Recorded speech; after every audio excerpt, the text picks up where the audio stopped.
before handing this over to Ida, I'd like to just briefly go over the agenda and just talk about what we're going to go over today. First, we'll do some introductions. Ida will lead that portion. Next, we'll have code and document updates from Eric Drever. There'll be new back check procedures. We'll discuss that. The DSA Inspector Program, Diane, provide an overview of that. And then we'll have legislative updates.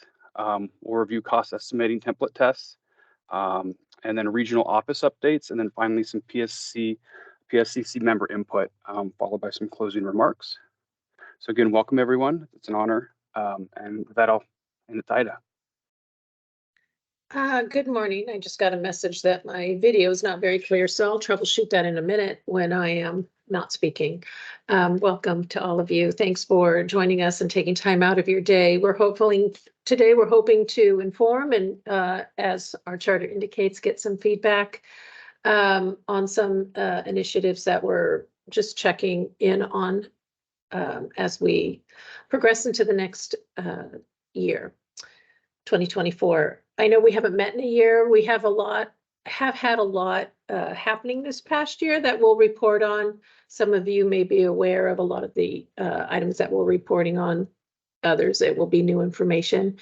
Regardless, we do want to connect regularly with you and hopefully aim to do it at least twice next year if possible.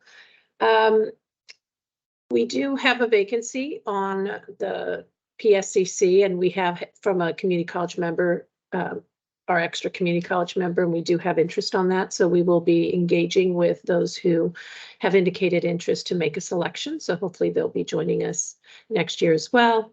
Other than that, I will introduce new staff. We have had some changes at DSA this year. And there's a lot of people on here. So if I'm introducing and I don't see, I'm going to ask, I don't know if my teams will switch with the pictures. But earlier this year, Chris Morton was made Oakland Regional Office Manager. Chris, do you want to take a few minutes to say hello? Hi, everyone. I apologize. I'm trying to navigate camera issues as well. Teams wasn't cooperating this morning, so I'm on my phone here.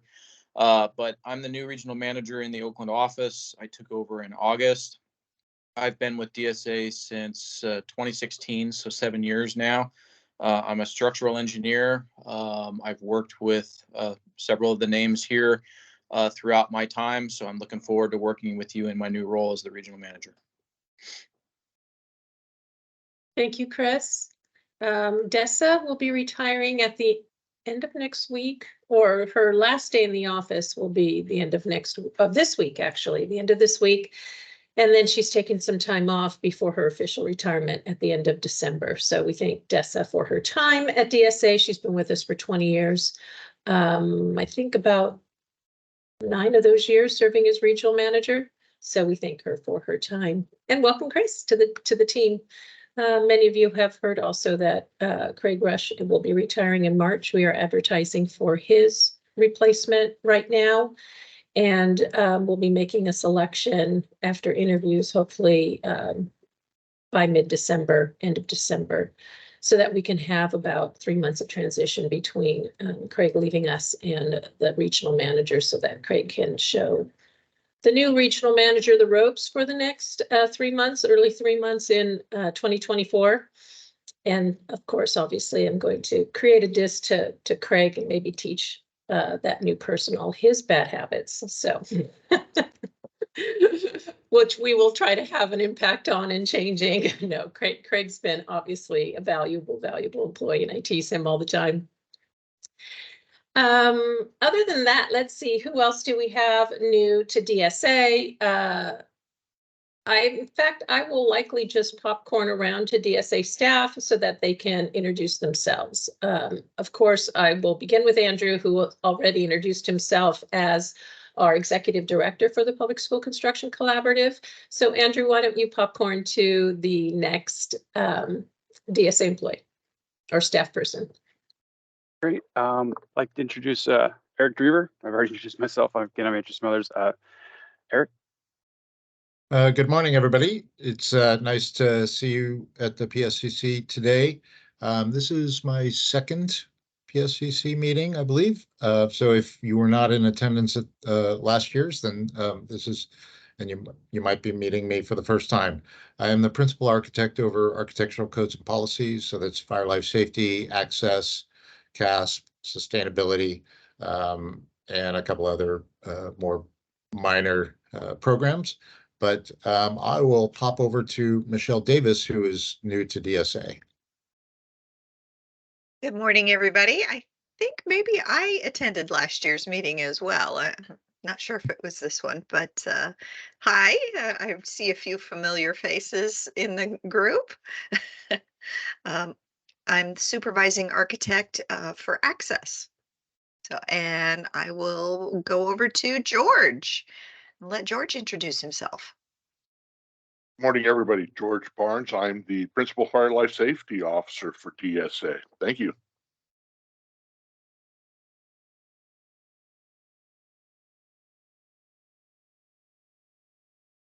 Please feel free to go next. Maybe Diane? Good morning, everyone. I'm Diane Gould, Principal Structural Engineer with the Structural Codes and Standards Unit at DSA headquarters. Good morning. All right. Should I Go ahead. put it? Yeah, go ahead. Go ahead. Or are you going to Well, pass it to Harlan? I'll pass yeah, the mic to Harlan. Harlan. Yeah, hi, good morning. I'm Harlan Raymont. I'm the regional manager in the Sacramento office. I've been with DSA for about 11 years in this position, almost 3 years. So good morning and welcome. So we've already introduced Chris, so I'm going to intercede here and introduce David Brown, who's stepping in for Doug today, who is on vacation. David? Hi, everyone. I'm David Brown. I'm the Fire and Life Safety Supervisor in the DSA Los Angeles Regional Office. I've been with DSA for, I don't know, a little over 5 years, since the beginning of 2018. As Ida mentioned, I'm covering for Doug, who's on vacation this week, and good to be here. Thank you. Aaron, Aaron Beebe is stepping in for Craig Rush today, who is also out. Aaron? Hi, my name is Aaron Beebe. I'm a supervising structural engineer here in the San Diego regional office. Been with with DSA for about 7 years. Took over for Eric Wu 1 year ago as supervisor here in San Diego. So thank you. Okay, so then moving on down the list with DSA, George Barnes. Did we already introduce you? Sorry if I'm being repetitive. I'm trying to troubleshoot my camera as well as managing this. George? Yeah, George I already have, went. and your You camera's went. better. Okay, sorry about Yeah, that. your camera is better. And your camera looks better. Thank you. Thank you. All We do have righty. Ryan Turner. Yes, Ryan Turner. Yeah. Good morning. I'm Ryan Turner, structural supervisor in the Codes and Standards Unit with headquarters. I've been in that role for about 2 years and with DSA for about 8 years. Okay, I'm going down the list here real quick. Sean? Good morning, everybody. My name is Sean Pastrana. I've been with DSA for about 6 years now, and I work for the communication and policy team. Thank you. Thank you. I think that rounds out the DSA team. So I will have, maybe it's probably easier just to call each of you since some of you aren't on screen, and I'll just go from my list. Julie, and if you could state your role that you represent on the PSCC real quick. Thank you. Hi, I'm Julie Arthur. I'm Executive Director of Facilities at Palm Springs Unified School District. And I was also a past CASH chair. And so on the advisory, I think I represent that area as a past chair. And as Eric knows, I'm highly, highly interested in anything to do with solar, batteries, or EV chargers. Thank you, Julie. I was in Palm Springs this weekend and saw a lot of your beautiful campuses as I was driving around. So I thought of you. Oh, so you probably saw all of our solar canopies, right? Exactly, exactly. Good. All right. And it was gorgeous weather here. It was stunning. perfect. It was stunning. Yeah. Yeah. Buddy. Hi, good morning. Buddy Guslow with DLR Group. I'm an architect and serve as the architect representative as well. it's interesting you mentioned Craig, because I've worked with DSA for over 22, 23 years now. My very first project, Craig was a plan checker on my project, and he was tough. But so it'll be sad to see him move on to retirement, but well deserved for him. Absolutely. Thank you, buddy. And thank you for making this meeting today. I know we had some issues in communications and trying to reach you, so I appreciate you making the time on short notice. So thank No worries. Thank you. Courtney Rosso.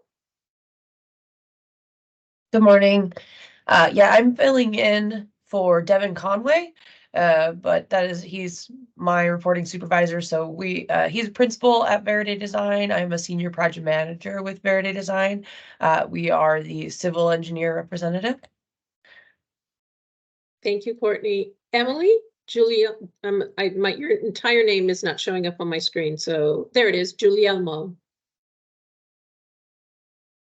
Hi guys, Emily Guglielmo. I'm a structural engineer and current president of SEOC, the Structural Engineers Association of California. And we are in a little bit of a moment of trying to help Rafael Sibeli and Joyce Fuss have served, and looking for some replacements to recommend to potentially be part of this group. And this calendar came a little faster than we were ready for. So I'm here to listen in on behalf of Rafael at the moment and help work on that transition for potentially supplying some new names. Emily, thank you for attending. Eric Swenson. Eric Swenson, geotechnical engineer, engineering geologist. I'm also a state director for the California Geotechnical Engineers Association.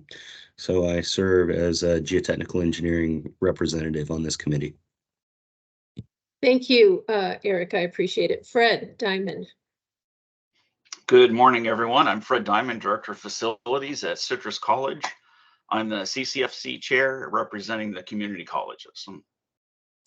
Thank you, Fred. And Jay, I forgot you when I introduced DSA staff. So Jay, why don't you step in a minute and introduce yourself?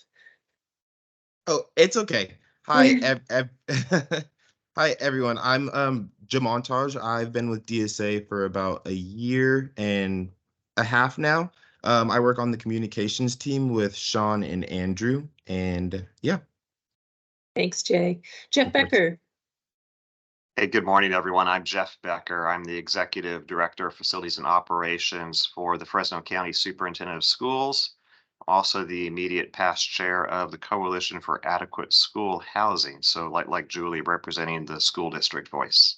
Great to be here. Thank you. Thank you, Jeff. Laura Noss. Hi, Laura Noss, principal at Lionakis. Past Cash Architects Committee Chair, and I think I'm representing Architects SAC Region. Thank you, Laura. Phil Armstrong. Good morning, everybody. Good to see you again. Phil Armstrong. I'm Senior Landscape Architect with the Lightfoot Planning Group in Carlsbad. Represent on the Landscape Architect Chair. Also, State Director of CCASLA, the legislative and lobby arm of landscape architects in the state. So good to see you. Thank you, Phil. David Sakota, sorry. Go ahead, David. Hi, good morning, everyone. I'm David Sakota. I'm a senior consultant with Jensen Hughes. I'm an alarm specialist representing the fire life safety for the PSCC. Thank you, David. Chase. Hi, good morning, everybody. I'm Chase White, Senior Engineering Geologist and Geotechnical Engineer with the Essential Facilities Review Program at the California Geological Survey, and so I'm CGS's representative for today. Thank you, Chase. And Clint Williams. Good morning, everyone. I am Clint Williams. I am the business manager for Turner Construction Central California office. I serve the role on the PSCC as the general contractor's representative. Thank you, Clint. And I know that we go through introductions a lot. Oftentimes we have people step in, and we are quite a diverse group and have many members. And so it's important to take the time to introduce ourselves, mostly because we do have an agenda item, item 10, which is a PSCC member input. And by everyone introducing themselves, if you have a question for the geological survey, regarding a geological survey, regarding fire life safety, that's an opportunity for you to also interface with each other in this forum and address any concerns if you want in this group, and have them provide input as well. All right, so we have introduced everyone. Now we're going to, well, we have membership updates from Andrew. Andrew, I sent you an email regarding some interest that I received at the Community College Facility Coalition last week. I will say that we do have a community college vacancy, as I indicated, and we do have 3 people who are interested, but if anyone else wants to advance a name, we can contact them. And then they will each submit an application, and we will make our selection then for our next PSCC meeting. Andrew, did you want to add anything else with that? Yes, per the charter, PSCC is supposed to have a chairperson elected. We've decided not to do that at this time, and we will update the charter to reflect that. I think with regard to the chairperson, it was supposed to be that person who interfaces with the rest of the PSCC in scheduling, but we have doodle polls. We'd appreciate it if you have a concern that you reach out directly to us. If there is ever a need where we need to have somebody step in and represent and gather an opinion from all of you independent of this forum, we will. Hopefully none of you take objection to that. I know that I think, Phil, you were the chair, and I hope that we still recognize you as the chair at this time until there's a replacement, but we're assuming that there's not a need. I do believe it was Phil, correct? Yes, okay, unless you take exception to that, Phil. No, Okay. not at all. Please, let's move on. All right, great. Andrew, I'm going to defer meeting management to you now that I've made the introductions, because the rest of the staff will be providing input. So I do see that we have a hand up, and if you want to take over meeting management, that would be great. Thank you. Sure. Joyce, you have a question? I was just introducing myself. Emily is here for SEOC as well, but originally I had been asked to serve on this committee by SEOC, and with a particular eye on the continuing education aspects and opportunities to collaborate. Thank you. Joyce, thanks so much, and I apologize for omitting you on the list. Sometimes when the list gets a little long and I've already introduced DSA staff, I inadvertently omit someone, so I apologize. This will be an opportunity for anyone else I missed to step up and introduce themselves. All right, Andrew, go ahead. Great. So next on the meeting agenda is code and document updates with Eric Drever. Yeah, perfect. Thanks, Andrew. I'm working off of a small screen here, but I'm going to share. I've got about 6 slides or so, 5 or 6 slides that I'll bounce through. But if you'll forgive my clumsiness while I switch between softwares as I do this.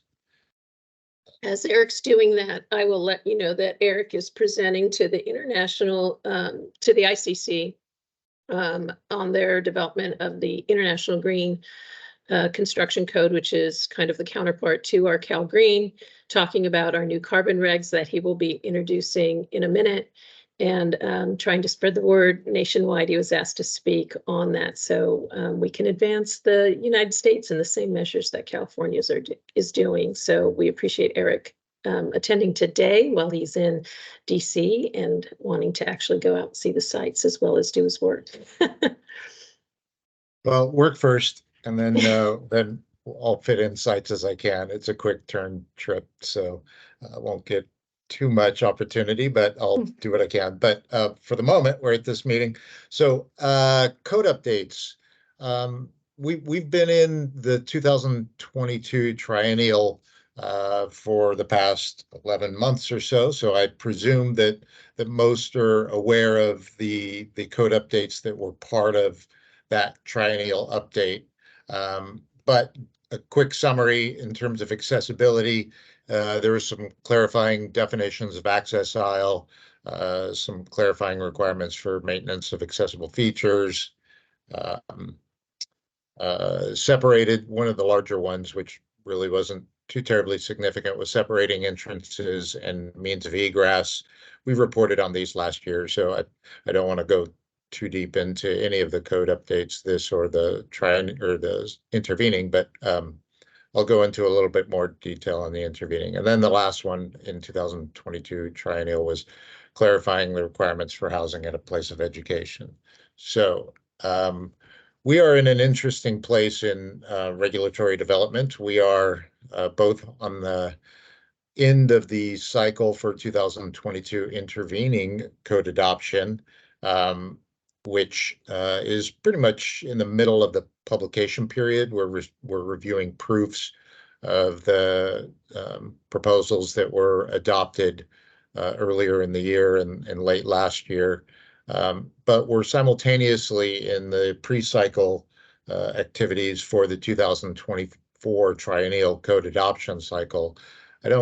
I won't have any updates on that as of yet on the 24 triennial, but I will go over the what is yet to be published in the intervening cycle, but those are of course adopted.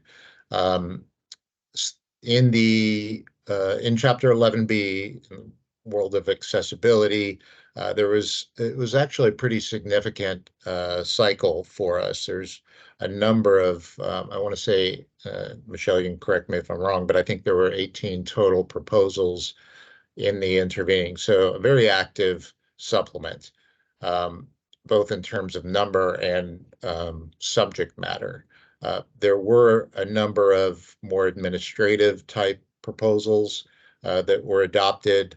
For instance, some slope to ratio corrections that still seem to be hanging around in the code, and a rescindment or a rescinding of the adoption of the site and practicality in 11A with references to Chapter 11B. Realize that site and practicality exists.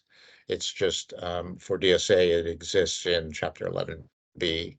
So you, of course, would refer to that section if you're doing public housing.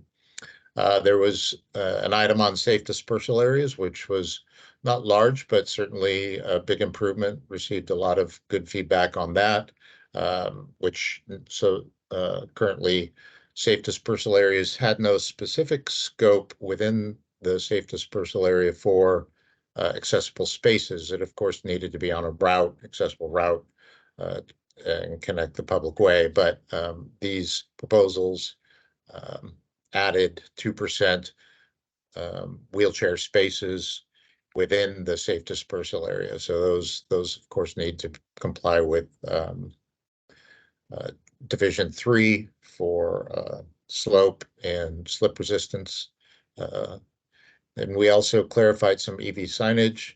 The biggest one was probably all gender multi-user related changes, which included scoping, technical regs, and some pretty significant additions for urinal compartments, which is an element that did not exist inside Chapter 11B, and frankly does not exist within the ADA either, specifically.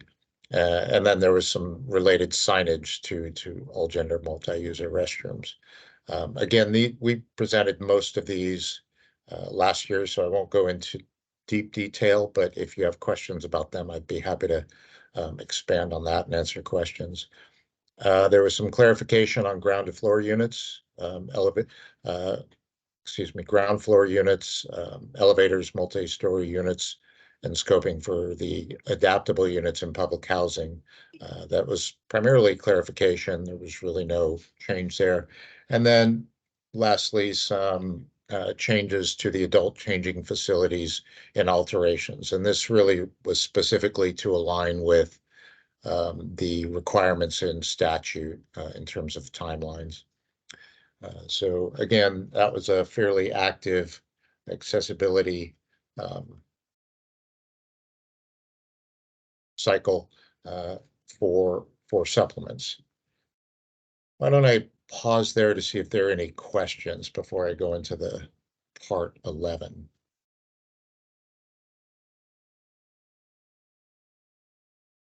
Wow, no questions. Okay, well then I'll go on. No need to belabor it. So part 5, of course, is the plumbing code, and we early co-adopted with Building Standards Commission the ability to include all gender multi-user facilities. As you probably know, Part 5 currently prohibits and requires separation of sexes. That in the International Plumbing Code, I believe has already been adopted, and the Uniform Plumbing Code, when we began this process, was not yet adopted, but it has since been adopted in the 2024 Uniform Plumbing Code. So again, we early adopted. We expect to have some language in the upcoming triennial code cycle to more precisely align with the Uniform Plumbing Code model code language, but in essence, it provides an exception to separation of sexes. And there are some requirements in terms of privacy that are included in that. For part 11, this year we broke out specific school EV charging. That was a significant shift. There are still shared definitions that we share with Building Standards Commission for non-res as well as housing. That was a long process, involved a really active group for EV charging, which Building Standards Commission ran. We certainly were an active party in that. However, ultimately, through our research and through some outreach, which some of you may have participated in, DSA determined that it was because of the specific use case on campuses with a need to focus on low-level charging, it was appropriate to break schools out and campuses out from the typical non-res, which was previously co-adopted by DSA and BSC. So you'll see those new sections in Chapter 5 as well as in scoping. There are some alterations included with that. However, they focus primarily on alterations that affect that parking facility and or that might affect the power going to that parking facility. So it's not just a general blanket in terms of alterations triggering the addition of EV charging, but it also focuses on putting chargers into current capable spaces. So EV capable continues to be the primary requirement. However, a percentage of EV capables as of 2022 are required to have chargers. And so one of the shifts in the supplement is to add some alterations that require the upgrade of EV capable to include EV chargers, making them EV charging spaces. Again, I can answer questions about these requirements once we get to the end. Another large code package that we advanced was, as Ida mentioned, the embodied carbon reduction. Another very active group that we took party in with BSC, HCD, as well as others like CARB and the Energy Commission. So this is actually a first in the nation code package. And it's one of the reasons I'm here in DC speaking about it, because there is no other state or country, for that matter, requiring carbon reduction as part of their building code. So what it essentially does is provides 3 paths to compliance. The first path is building reuse. So if you're altering or if you're altering a building and are preserving 45% of the square footage of the primary structural elements or skin, then you can calculate that and comply with the requirements in that way. There's also two other ways, a prescriptive and a performance method. The prescriptive essentially takes the Buy Clean California Act carbon limits on specific materials, multiplies that by 175%, and sets those limits as the maximum limits for carbon on those prescriptive materials. One difference in the list of materials is that in these regulations, it was decided to add concrete. And so concrete has been added, and we made significant efforts to ensure that it was equitable in terms of the requirements, worked hard with concrete industry to make sure that it was. There is an exception for concrete because it provides a unique challenge in that the way that the materials are obtained is very regional, and the carbon content of the materials, the base materials that go into concrete, being cement, sand, aggregate, are varied, and they also mix it differently. Some are mixed in the plant, some are mixed in the truck, and so it creates an interesting challenge. So the exception for concrete is that they are able to use an average and a weighted average to calculate the carbon content of all materials that go into the concrete. So that's a little bit different from the Buy Clean California Act. And then the last is the whole building life cycle assessment, which of course there is free software. If any of you have done LEED, you're very familiar with whole building life cycle assessments and are used to doing those. So you can show a 10% improvement of carbon for all materials going into that building when compared against a similar building, similar complexity, size, location, etc. So those are the three paths for the embodied carbon reduction. And then lastly, we added CO2 monitors in alterations to classrooms. Again, those are existing requirements for new classrooms. The supplement will include alterations to buildings, including classrooms. So as you see, that was a pretty active supplement. But is there any questions? Hi, I have a question. This is Buddy Gessel. Hi, On buddy. the embodied carbon requirements that are coming up that you just spoke to, how will DSA be reviewing those, and or who will be responsible to verify that those requirements are being met? So we do not have a published final policy on how that will be enforced. However, it is envisioned to be a much like other parts of CalGreen self-certification of the project team, the design team. Okay, thanks. Eric, can you clarify for the group what the proposed effective date of this would be? Yeah, thanks, David. Yeah, so July 1 is when of 2024 is when the supplement will take effect and be effective. It should be published by January 1. Yes, Phil. Hi.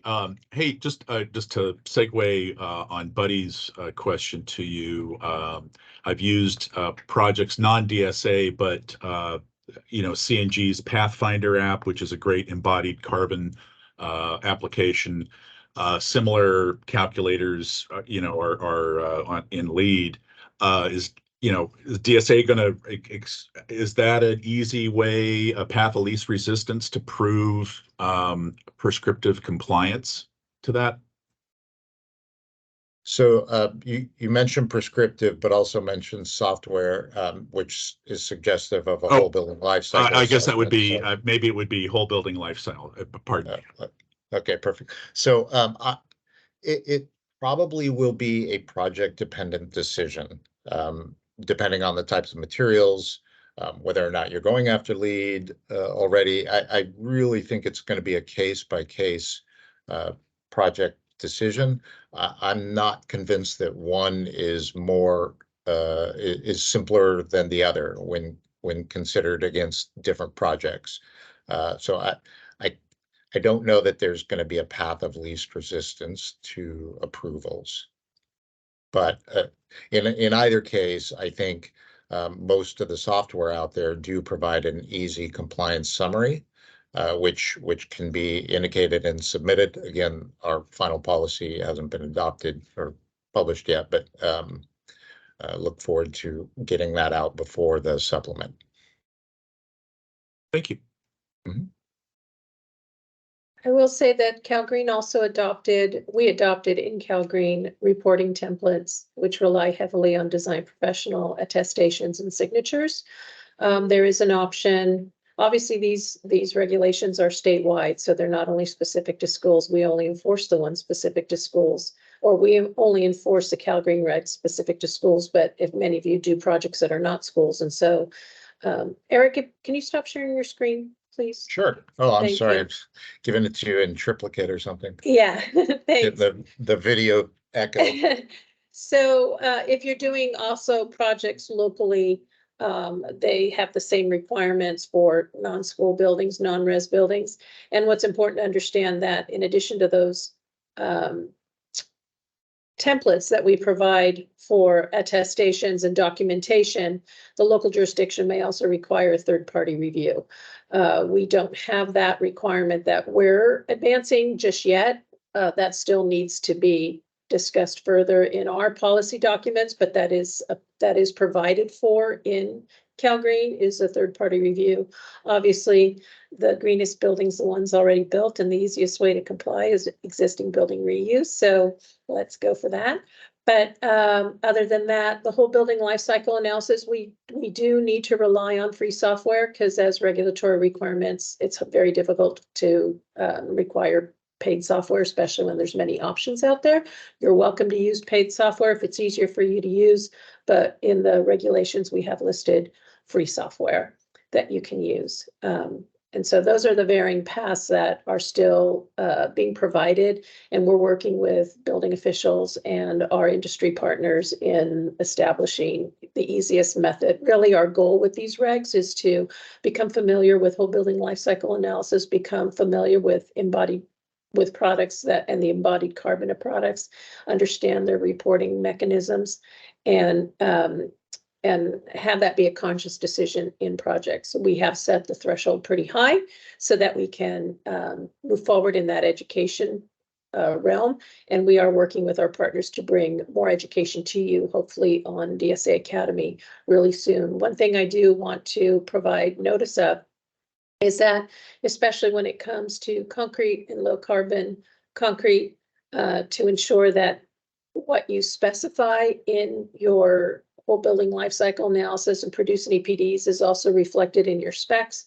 We will do an analysis if you're, even for any project now, if you're advancing low carbon measures, including concrete, we want to make sure that your documentation is accurate because it will, if you're substituting low carbon and you've specified just regular Portland cement or something like that, CCD will need to happen. So be very careful in your product, in your project assembly of all your documents, carry it through so that there isn't difficulty later on in construction and having to change something and submitting a change if we didn't catch it. I don't know if you wanted to add any more to that, Diane, since I know that we've been having this discussion as of late.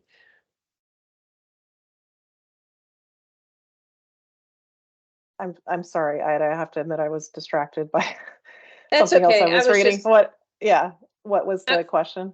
I was just addressing being thorough in addressing low carbon materials, being thorough into their specifications, because if there's any change that happens later on, that a CCD will be necessary, especially when it comes to structurally related items.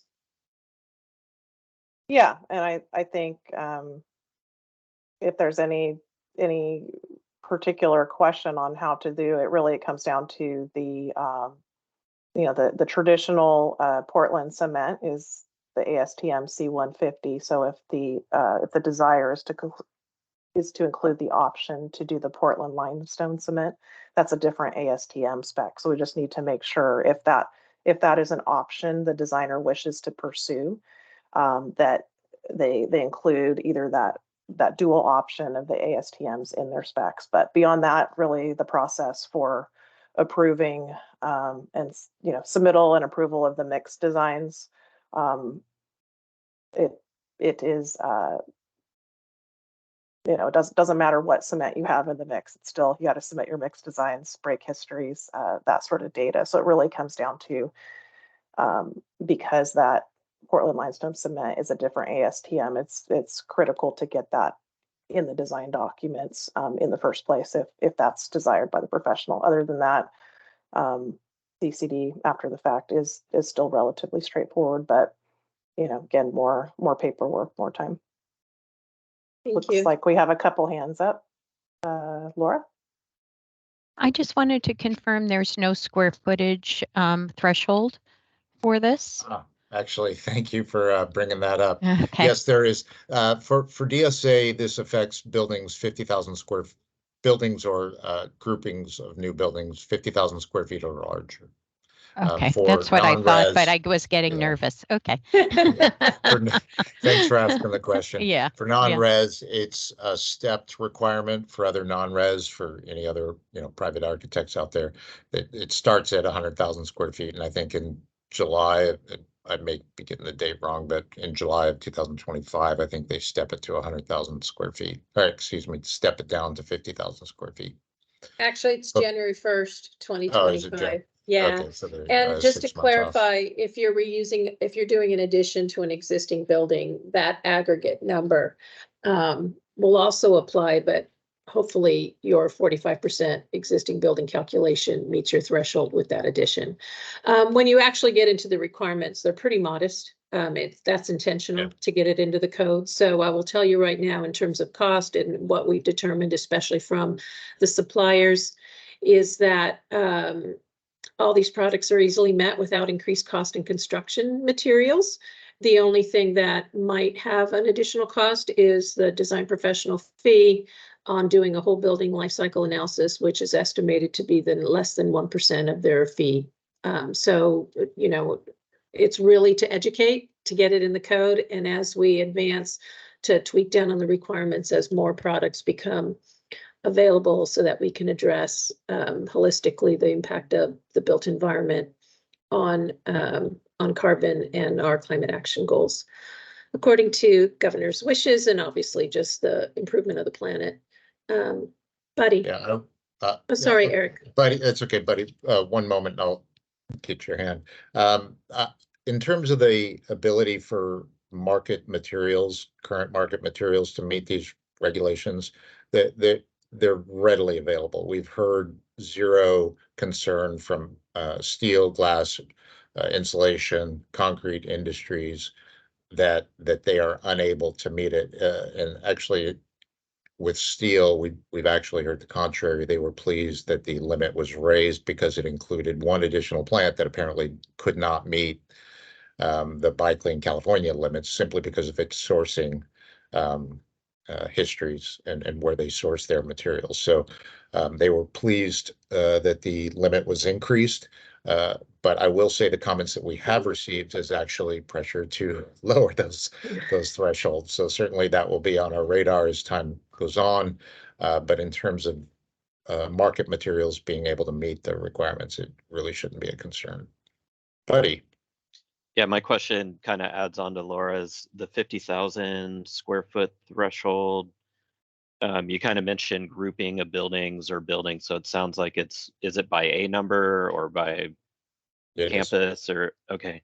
So say, for example, there were, I don't know, 2 architects working on a really large campus, even like a community college campus, right? So it'd be, one architect might have 30,000 square foot project in their scope, and then the other team might have 30,000. So aggregate, you're over the 50, but it would just be per application number. Correct. Okay. On the other hand, if you're designing a brand new campus, obviously that might take it in, right? With all the new buildings that are on a campus, you'd likely reach the 50,000 square foot threshold. Obviously, that would be one architect as well, so it's still applicable on that app number. Okay, thanks. Any other questions? Really good questions. Thank you, everyone. Yeah. So we're very excited about this, and hopefully all of you can let us know if these regulations impact your project moving forward. Let us know how, so that we can advance, amendments if needed, moving forward, and also help inform our processes as well. Okay. David, did you want to introduce yourself? I noticed you just joined us, so I want to make sure that everyone knows you're on the call. David Karina? Yeah. You're mute. You're muted.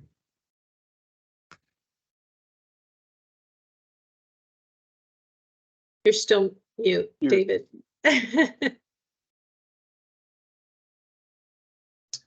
Okay, can you hear me now? Yes. Don't you hate hearing that? Okay, my name's Dave Karina. I'm the project inspector member of the PSCC. And I apologize for my tardiness. I was on a phone call I could not get off of. So it was project related. So anyway, things are going well. So thank you very much. Glad to be here. Thank you, David. All right, so if there are no further questions on Eric's presentation on code updates, we move to item 5, which is the new back check procedure. Aaron, I think that you were going to make this presentation on behalf of Craig, yes? Yeah, that's correct. Okay, Yep. I'll defer to you then. Go ahead.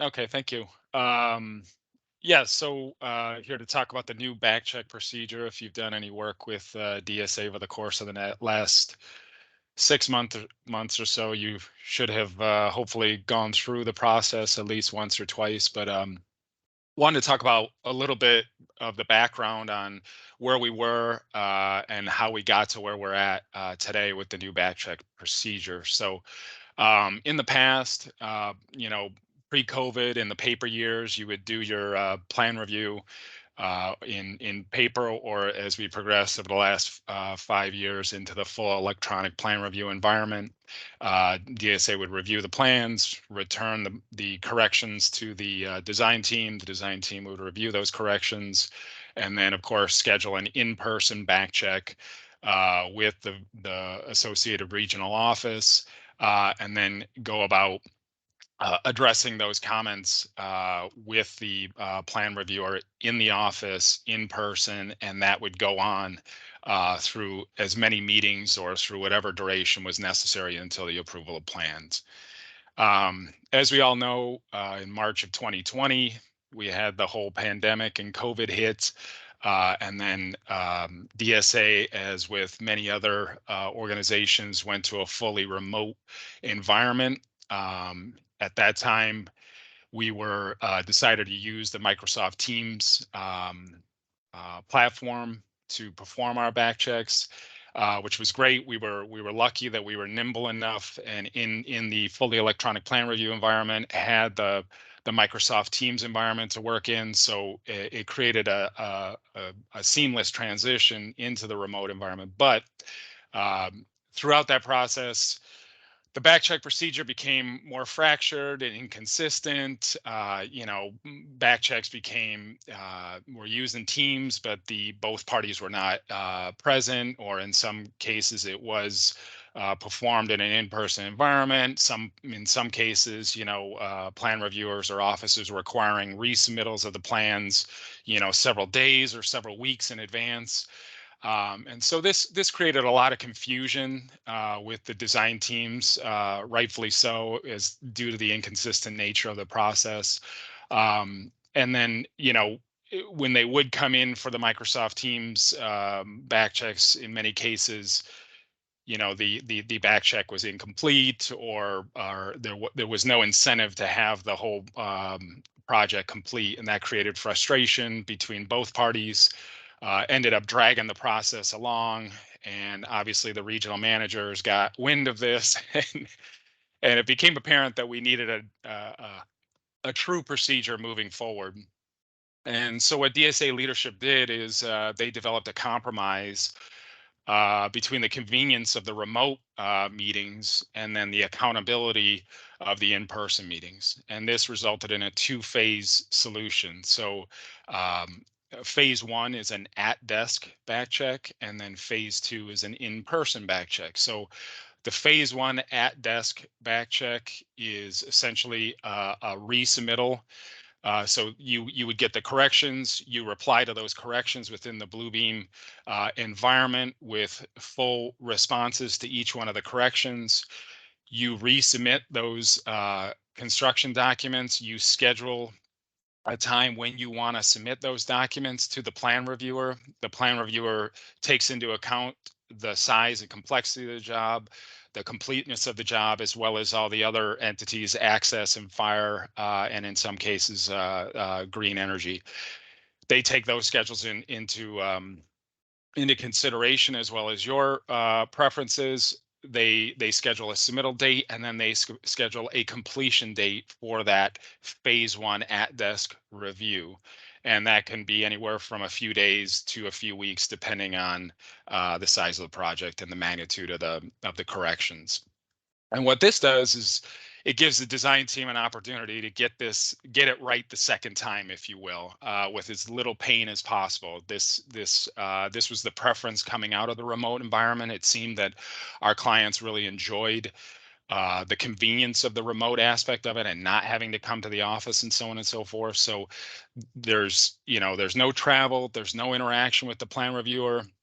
And the idea here is that you get your submittal in, you return all the corrections, and then this frees up the client to start working on the next school project. And that's just a more efficient use of everybody's time. And then this would also reduce the in-person back check time. And you do have the opportunity to get your project approved in that manner. If there still are outstanding corrections, then we move to what is phase two, which is the in-person back check. And this is what DSA, the regional managers, this is where we like to hold the design team accountable. So you haven't addressed all the comments as we felt necessary to be a code compliant building. So now you're going to come into the office, albeit for a reduced period, because you already had an opportunity to address the vast majority of the comments. In this case, you would set up an appointment for the regional office, just like you did pre-COVID. And then you would just meet with the plan reviewer, and this would carry on as necessary until the approval of the plans. This was all documented into a internal document, PR 2301, which is the back check procedure for DSA staff to use internally. When we released this in May of 2023 this year, it became apparent very quickly that we needed an outward facing document so that our clients understood this process much easier. And so that document is in the works. I don't know the time frame of that, but we are working on that. In the interim, we did develop a series of standard notes very quickly, which basically is a brief summary to walk you through each one of the various phases and what those phases entail and how it works. That is a standard plan review comment that is included on every cover sheet of every plan review document that goes out the door, or at least should be. And then we've also piggybacked on that additionally. And so at each one of the various phases, we have a series of email templates that our plan reviewers have for use, so that when a client reaches out and makes that first touch to schedule the back check appointment, we have an email template when the schedule is confirmed, and it describes to them the submittal process, how that process is going to go, the schedule for that process, and so on and so forth. So we have that at the various phases, phase one and phase two, and so on and so forth. So yeah, that's the new back check procedure with the phase one and phase two process. So I guess I'll open it up to any questions that anybody might have coming out of that. So we're looking for feedback if you've had experiences. I can't say that we will address your specific concerns today and in understanding exactly what the issue might be project specific. So we would like app numbers, but just a general comments or anything about the process specifically. But Jeff Becker? Yeah, thank you, Ida, and thank you, Aaron, for the good description of the new backcheck procedure. We've put a number of projects through it and appreciate the phase one look where the team at DSA can review the project, get familiar, get their list of questions. Being in Fresno, and I know other districts have the same experience, it's a long trip to come in for an in-person back check. So after going through this with a number of projects, I would make a recommendation just from the school district perspective and the teams that we hire of maybe a phase 1A where there is a virtual conversation. I've had a design team where they felt their questions that were remaining were fairly simple questions, but they got a template email back that was kind of a, hey, you must come in. And you know, they're going to drive 6 hours for a rather short duration meeting. So maybe an in-between option before the teams have to get together in person. So there's an agreement of, hey, yeah, we do need to work through some issues that might take some face-to-face time versus just some communication via a Teams call or a telephone call to see if the issues could be easily resolved. Yeah, the procedure does leave the door open for that upon supervisor approval. So I agree with you.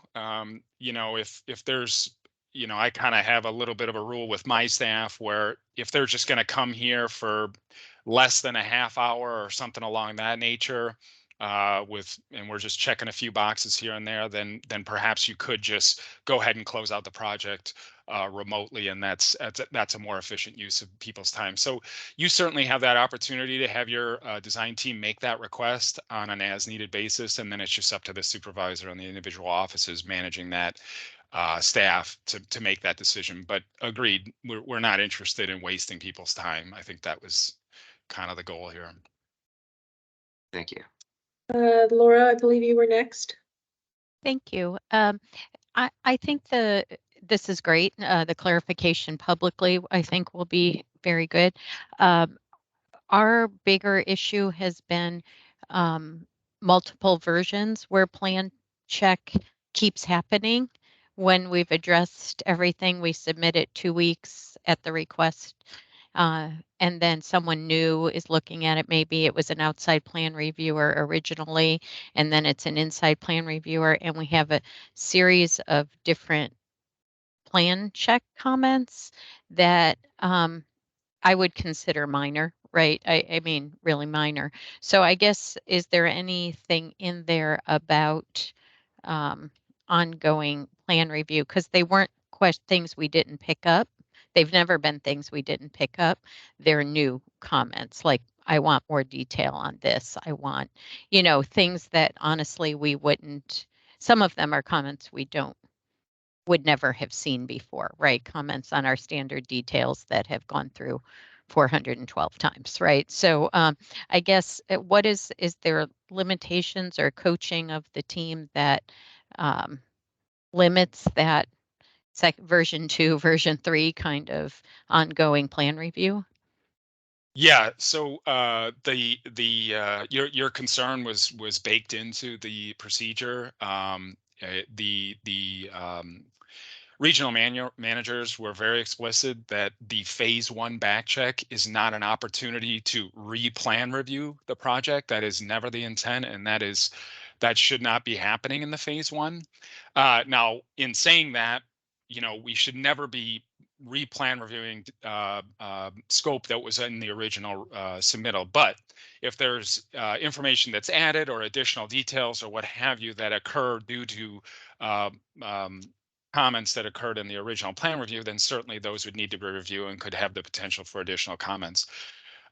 So I share your concern. I can speak for myself personally. You know, all I can say to you is please bring that up to your supervisor. The only way we can make those corrections is if we know about it. And so I've had that maybe a half a dozen times with my staff and have made the appropriate corrections as needed. So, but we are trying to make that effort to not re-plan review the project. That's not the intent, and you guys shouldn't have to endure that. Great, thank you. Laura, I will tell you, I know that we still need, you raised some app numbers that we've researched and we still need to meet with you, and that will be coming.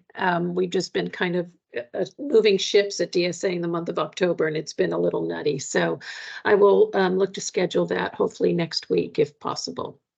Great. And I Thank mean, if those are past history, we don't have to meet on them. I just think going forward, having some more consistency, because what has happened, it becomes a real scheduling issue. You think you're going back for your final back check and you get put out for another one that has to get resubmitted 2 weeks ahead of time, yada, yada, yada, right? And it's hard to plan around that for our clients.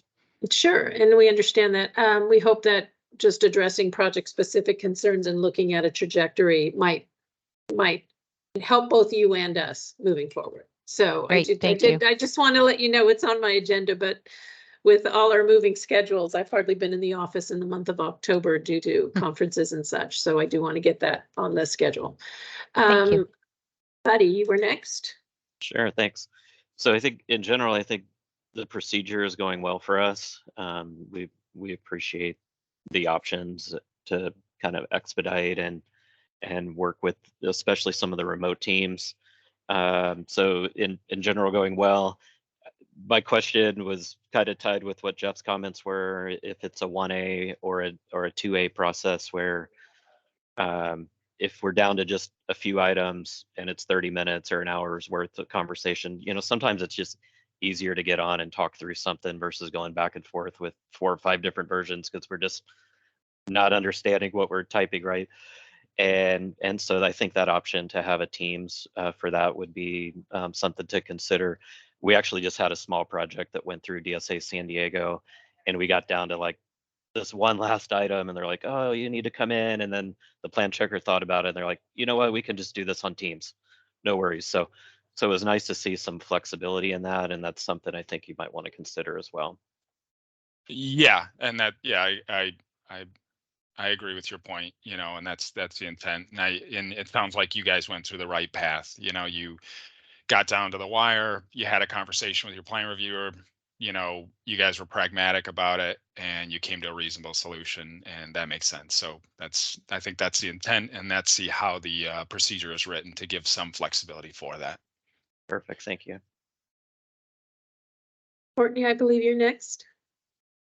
Yeah, I think after hearing Laura and Buddy, that was kind of resonating their same expressions of just some flexibility, particularly if comments are being received, like new or fresh comments after your resubmittal, to be able to have an opportunity to resubmit those virtually, as opposed to, you know, this being a new comment.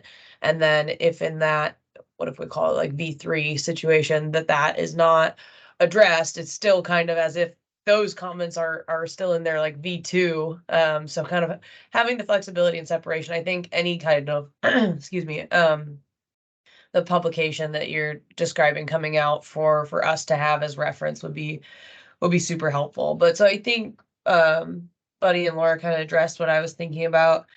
I'm not sure if it's the exact spot to mention it. I did have a little bit of a question about the prior reference documents of when we're providing like past A numbers in our packages, and how those get formatted, either being uploaded as supplementary, or I've had the experience with some of those being requested to be on the new project plan sheets. So not sure if now is the time to do it, or if that's probably for a later agenda item, but I can hold on that if you want. I don't know if I can answer that directly. I think in general, if something isn't part of the actual scope of the project or what have you. At least here in San Diego, we don't approve for reference documents, if you will. If you're trying to prove some sort of path of travel or something, I don't know for sure. I'd have to take that on a case by case basis, but Yeah. so yeah.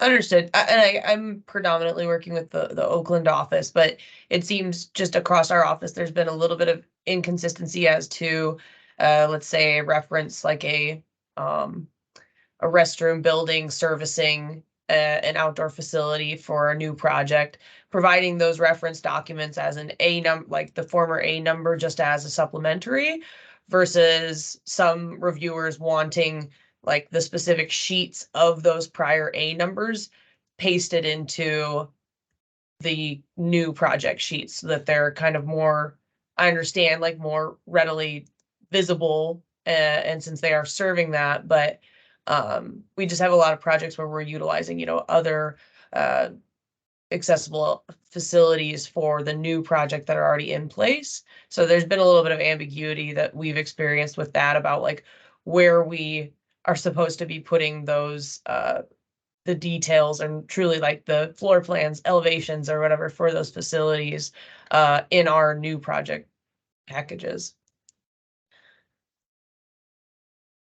Yeah, I guess I can just only encourage you to reach out to the individuals at the or the leadership at the Oakland office to work through some of those intricacies of what's supplementary and what isn't. So yeah. Okay, thanks. Yeah, and I think you know, I appreciate the feedback about the scheduling aspect of things.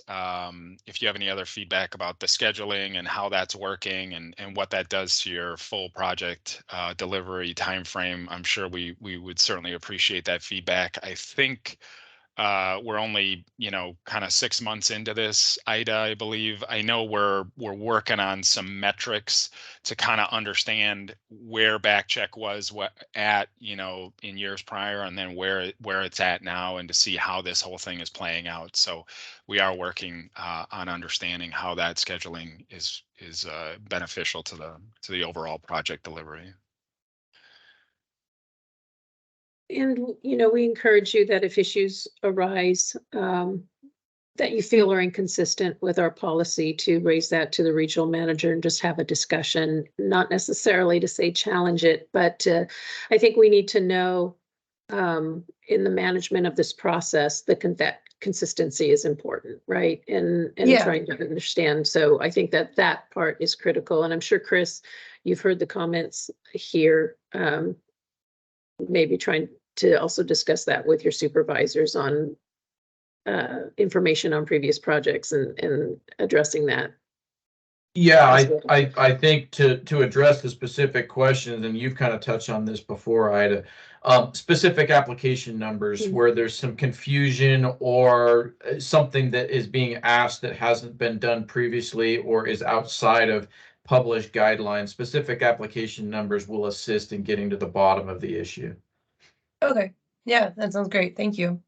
Yeah, we are, you know, we received many projects last year, over 4,000. So app numbers are critical when raising concerns and issues, because we can really start to see in the course of a project where the concern arose, and how then we can look at it holistically from the overall process perspective.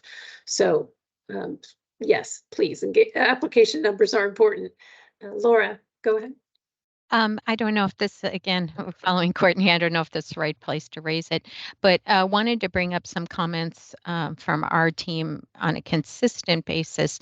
We're seeing intake being raised to a high level, what's expected at intake, and a little bit of inconsistency on where you're given 2-day incomplete notices and where you're rejected completely, because we certainly don't see the reason for full rejection of the intake. And on one project, we'll get 2 days, usually get delivered on Friday at about 4:30, which is another question. But and then other projects where we don't get the 2 days. And again, this is a little more office specific, I think, but I wonder how that decision is made on whether you get time versus complete rejection. Often when we call and we push and we say we can get it done in 2 days, we'll get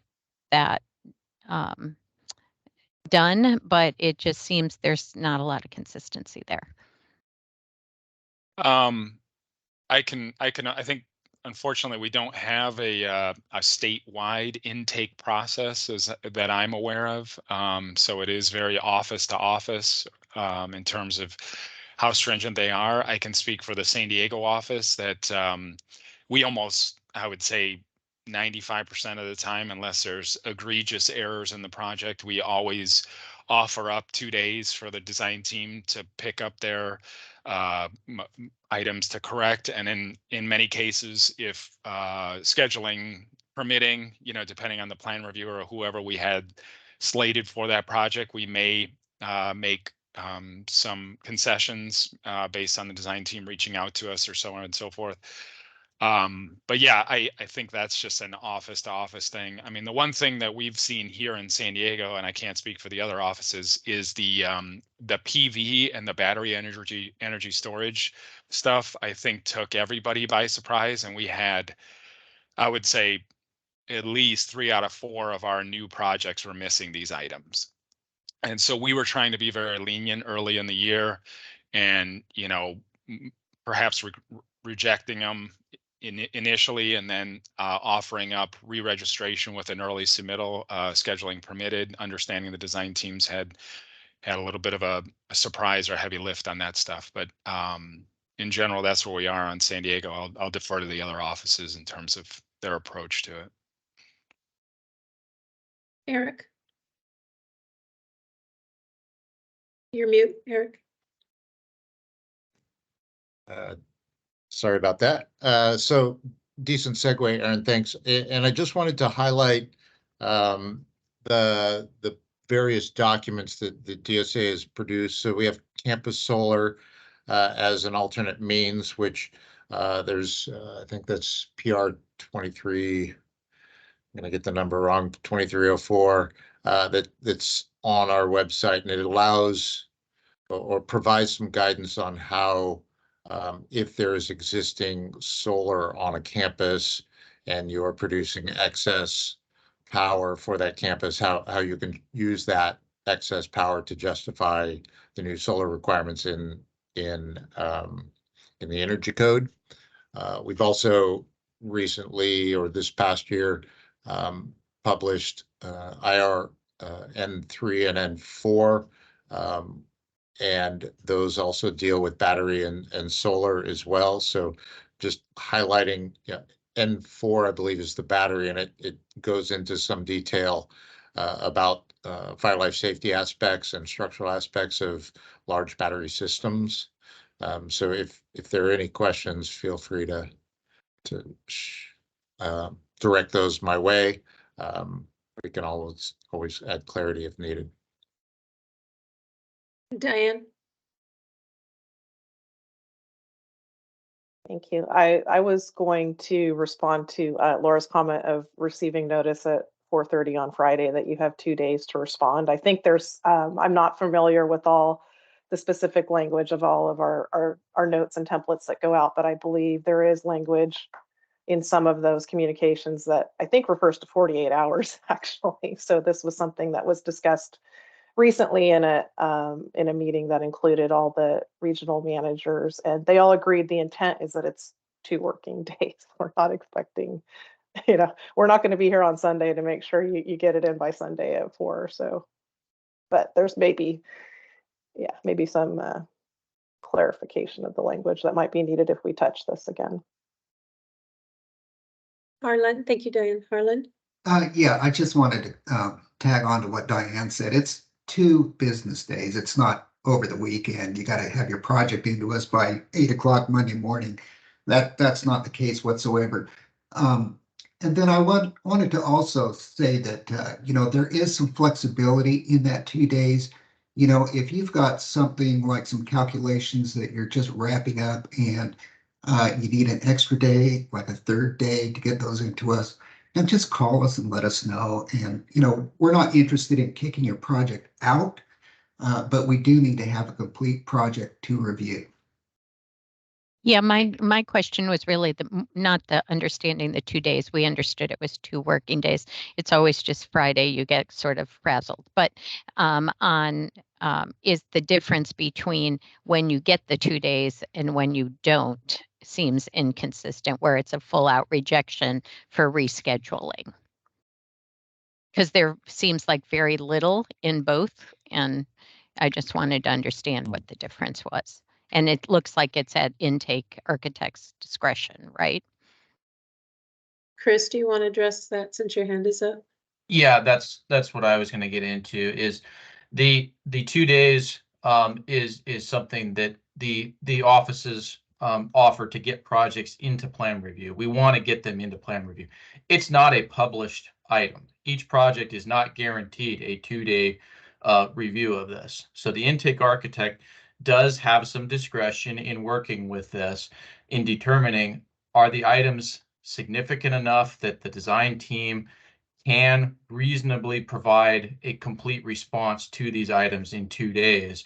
Or is it something that is so egregious, was the word that Aaron used, that even if the team says they can get something to us in 2 days, it's likely going to be uncoordinated and kind of thrown together and difficult to efficiently plan review? So that's the best way to break it. And I can see this is an item that we would have further discussion, because you're going to say that your team can do it. And there's other things that, no, this reasonably can't be done in this time. So that's where the discretion of the intake architect is used on this. I think a little bit that of what's a challenge is, we take all projects, obviously, we need to, we're required to, and we don't complain about that, but we do have staff that's being scheduled. So not yours specifically, but a school's project coming in and being ready for review does tend to impact others in their schedule. So we'd like to think that we can get started on the review, and for the information you submit 48 hours is not going to derail that. But we do need to make that judgment. And so it's very difficult for us to publish that 48 hours or 2 days requirement, because then it starts to slip further, right? Oh, I have an additional 2 days to get them to them. I'll get that in a minute. It's something that we allow as a grace period, but it's in consideration and in context. So we don't really care to publicize that. And we hope that you understand that that requirement is a project by project requirement. We do understand that projects are complex and something may be overlooked. And that is then when there's a debate of the 48 hours, if it's possible to bring into the office. But we prefer not to put that into writing. You have 48-hour grace period or 2-day grace period to submit it. And so we ask for that engagement on the realistic ability to make sure that that documentation's there, and the critical nature of it in the sense of commencing review. But thank you. Yeah, for I guess the we feedback. just, I just think intake comments have evolved to be what used to be plan review comments. I guess I'll just leave it there, right? That the intake level is so much higher, and we're outside plan reviewers for you guys, as you know, and could argue that there's more plan review comments in intake than you would anticipate, right? That are outside the DSA 3, right? So that's all. And just how we can be consistent about that when you think you've submitted something that's complete. So I guess call the regional manager. Yeah, it's interesting because sometimes I hope it's more office by office variance than it is within office variance. The regional managers can address inconsistencies that may occur within the office. I will say they can bring to their regional managers meeting and our senior staff meeting inconsistencies to discuss within all offices. So again, application numbers are critical so that we can see where the discrepancies lie.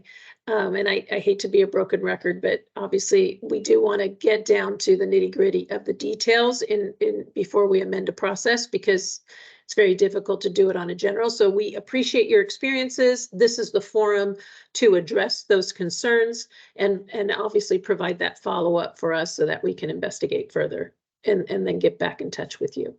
Eric, did you want to add something? Yeah, I just maybe a question of Laura, and I realize we're talking anecdotally here, so details aren't known. But do you? Is it your sense that these intake comments are outside the three big, meaning fire, life safety, access, structural safety? Are they energy, CalGreen related sort of comments? Certainly, there's been a Sometimes little bit that, of an and we can, expansion in that area yeah, for intake sometimes because they that. have to verify documentation.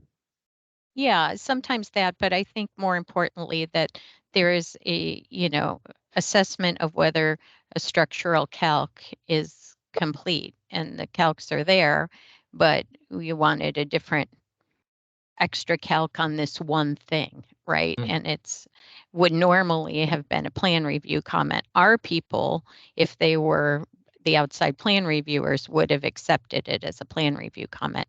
And I don't mean to make this a big deal. It just is hard to be to plan around that consistency again to the schedule. If you're kicked out, right, and you have to make an appointment for 6 weeks later, that's a schedule impact that you weren't expecting because you thought you submitted a complete set of documents. Okay, thank you. I think in those cases, it's very important to reach out to the regional manager when it impacts your schedule significantly to have an assessment of, just a second look, right? Or the supervisor, I should say first, and then if no avail, the supervisor reach out to the regional manager. Any further comment on back check? I think we've had a good, healthy discussion, and we appreciate your feedback. But we do want to take all comments. So, are there any further comments? Okay, and so, Erin, I know that we discussed having a forward-facing document. I'm assuming hopefully by the first, around the first of the year that will be coming out. Do you have any, did Craig indicate any, I know that he's our chief on this whole process. Did he indicate when that might be coming out? No. Okay. No, I wasn't given any timeline on that. No promises, but it's on the agenda. We look to putting that out as soon as possible. Thank you.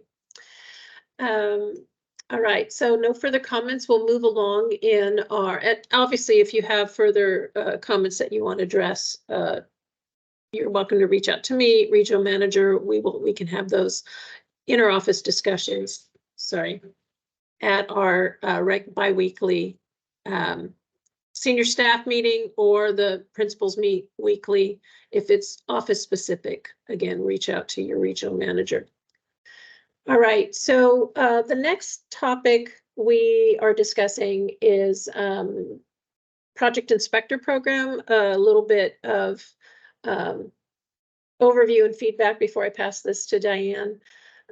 We are trying to clarify and consolidate the requirements in the code for Project Inspector into one certification section. So what that does is it provides greater accountability on the application, certification, continuing education, recertification, and appeals process, to have that consistently in one section instead of the administrative code, instead of dispersed among the sections. So we're trying to seek greater clarity. We hope that making those improvements will hopefully attract new people to the program because their expectations are clearer.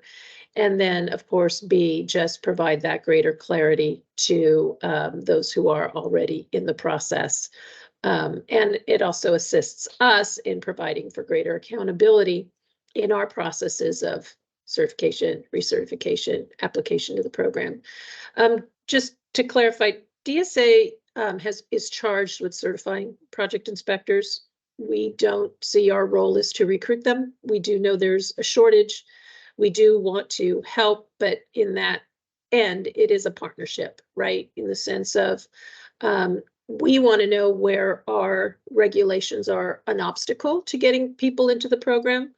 And we also want to know, how we can assist if any of you come up with ingenious ways to recruit project inspectors into the program and need DSA assistance.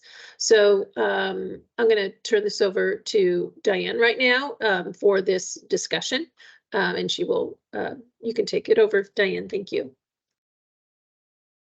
Thank you, Ida. You did such a thorough intro. I don't know what more to add other than, yeah, the project inspector program falls under the group that I oversee. So as Ida mentioned, we have been, we're always receiving feedback regarding, difficulty in finding inspectors. We get complaints about project inspector performance, and also, as Ida mentioned, just although it's not,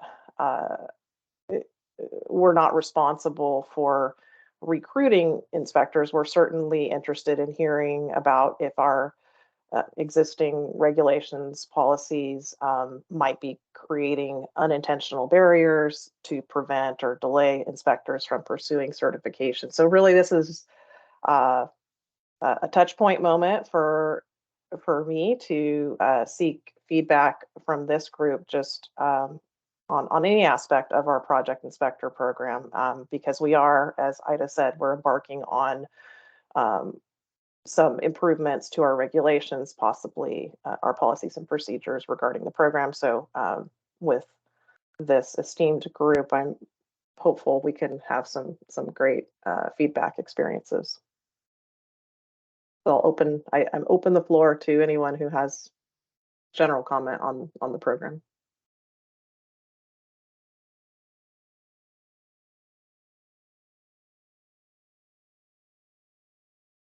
Clint, go ahead. Yeah, I'm just curious, in the past, if you say DSA's responsibility is to certify, but not necessarily to recruit, how does one find out, or how does an individual know about the opportunities? What's been the experience in the past? Has it just been word of mouth? Very good question, Clint. I think that what's important, right, is that, and Diane can, Diane, or you might want to take a couple minutes to highlight what the qualifications are for the project inspectors and see, and get feedback on where others might see that there's a role for them in that recruitment process. So our project inspectors do have to meet minimum qualifications for experience. Being aware of what those are help us to tap into, for all of you being aware of what that is, helps to tap into perhaps new potential.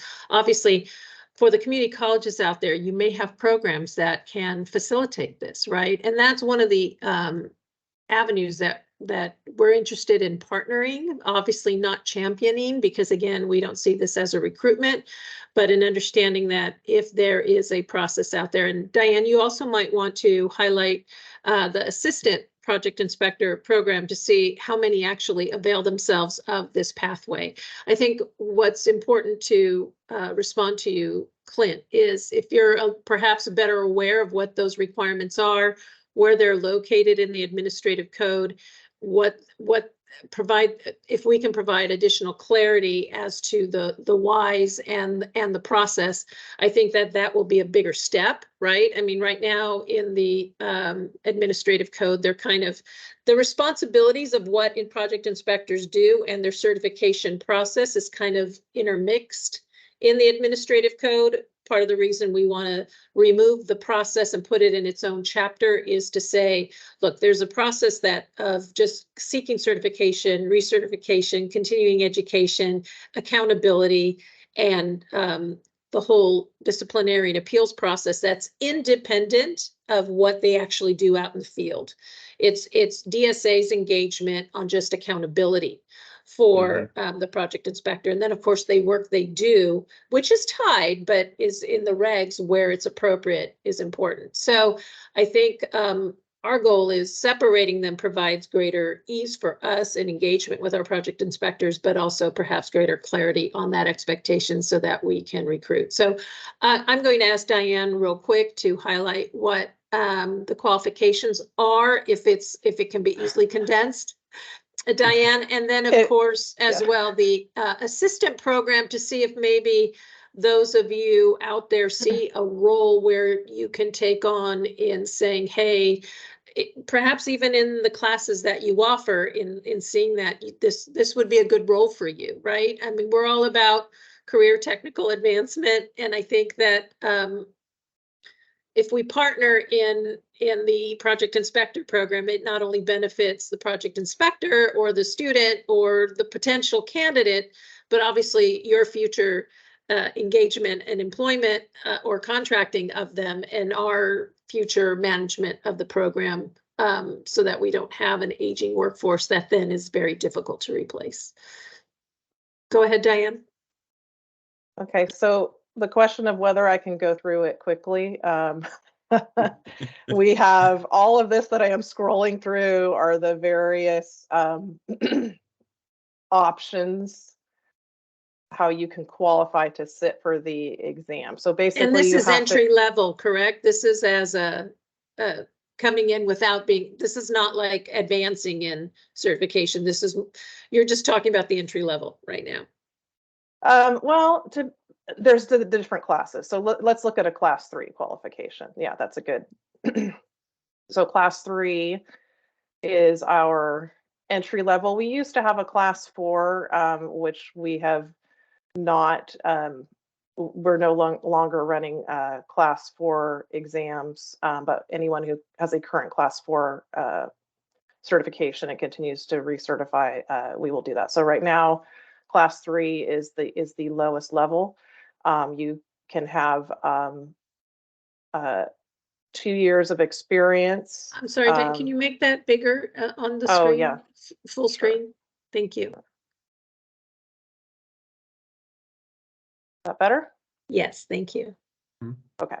So for a class 3 inspector, and we also have, I'll back up here to the exception that even if they're lacking years of experience, because it's all about experience, so showing that they have experience with construction, right? So if they are short of it on the experience, because part of this, what I'm showing you is our DSA 175, which is the application that gets submitted when you want to sit for the exam.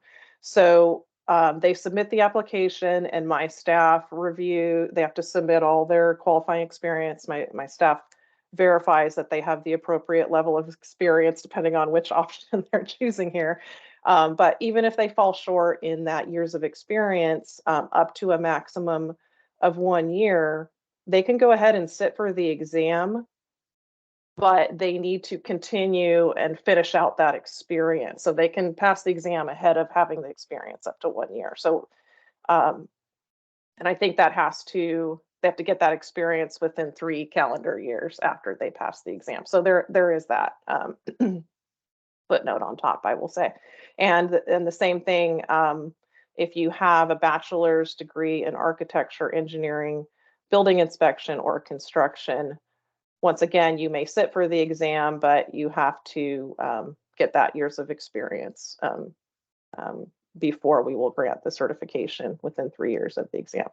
So you can have 2 years experience, basically working as an inspector when you have a certification, by another organization.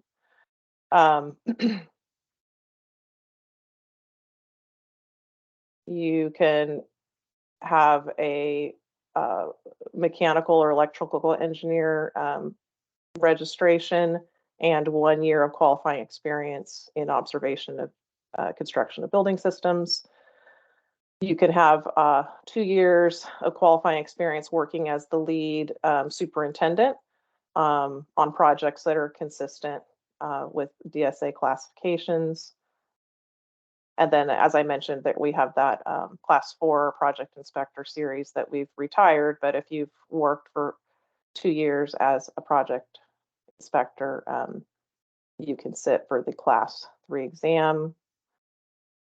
1 year or being certified as a class 4 inspector, and any combination of 1 year of qualifying experience on projects, working as an assistant project inspector, a special inspector,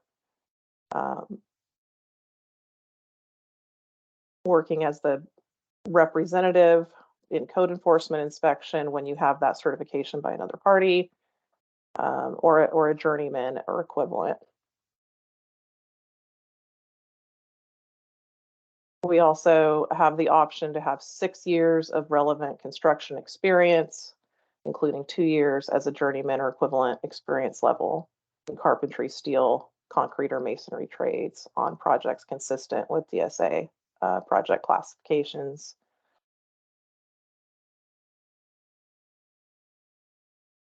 If you have 2 valid special inspector certifications and 4 years of experience as a special inspector.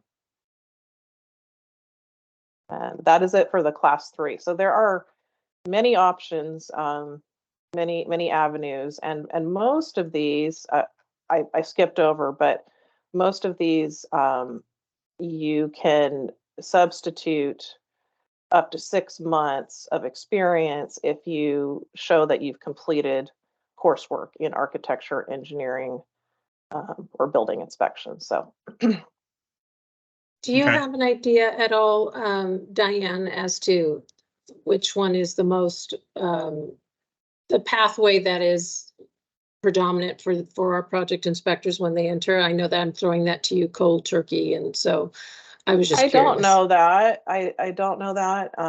We may have a way of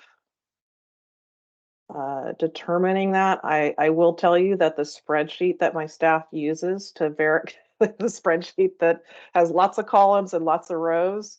I don't believe we do require them to check which one they're using to qualify. So I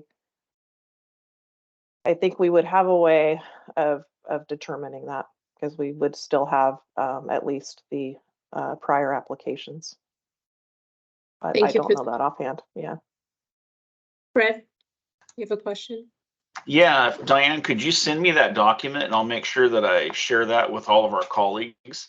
A lot of the colleges they're trying to grow their construction management programs within CTE, and that would fit right in. It's what we want to hear, Fred. Thank you. And of course, we actually are growing ours right now. I'll make sure that I share that with the dean. Yeah, I was going to piggyback on that also, not only the CTE programs, but at all the colleges and universities, not just engineering and architecture, but a lot of the construction management programs.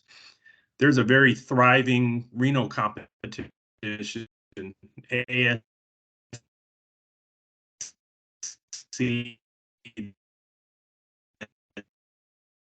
We can't, you have significantly broken up and we can't, at least I can't hear it. General contractors go to on an annual basis and find some really, really good. Sorry about that. Yeah, it's okay. I think we're going to ask you to repeat all that because it sounded like really good information that we couldn't hear. And so I do want to make sure that you have the consistent connectivity. If you want, you're welcome to take your camera off for while you're speaking and then put it back on later. Sometimes that helps with bandwidth. Let me try this. Can you hear me now? If not, I'll put it in the chat. Yes, it seems to be consistent now. Could you repeat what you said, please? Oh, I was just saying, besides the CTE programs, also consider a lot of the construction management programs throughout the state and across the West. A lot of those schools and universities attend the ASC Reno competition, which has some of the best and brightest college students coming into the industry. It's where a lot of the general contractors find some of their potential candidates, and I would think it'd be a good source for future inspection candidates also. And my main comment, the reason why I asked is because if we're really having a difficulty finding potential DSA inspectors, and we all know that there's an aging workforce, but there really is no recruitment, then maybe it's a separate offline conversation where we coordinate with some of the industry organizations, whether it's AGC, AIA, and truly have a targeted recruitment. Because when you think about all the construction happening throughout the state of California with, whether it's superintendents or whether it's design professionals, I would think that there'd be a huge opportunity to attract candidates to some of the DSA inspector positions as people's careers change, as companies fluctuate with their workloads. But without a targeted recruitment plan, I think that's part of the problem. But maybe we figure out how best to have a recruitment plan and target helping DSA to find those future inspectors. On the ASCE Reno competition, do they have like a engagement, like if we were have a presence there to be able to provide information, they do have a method for that to occur? Do you know? Oh, yes, definitely. You have booths, you have areas, you have a chance to set up and interview those students.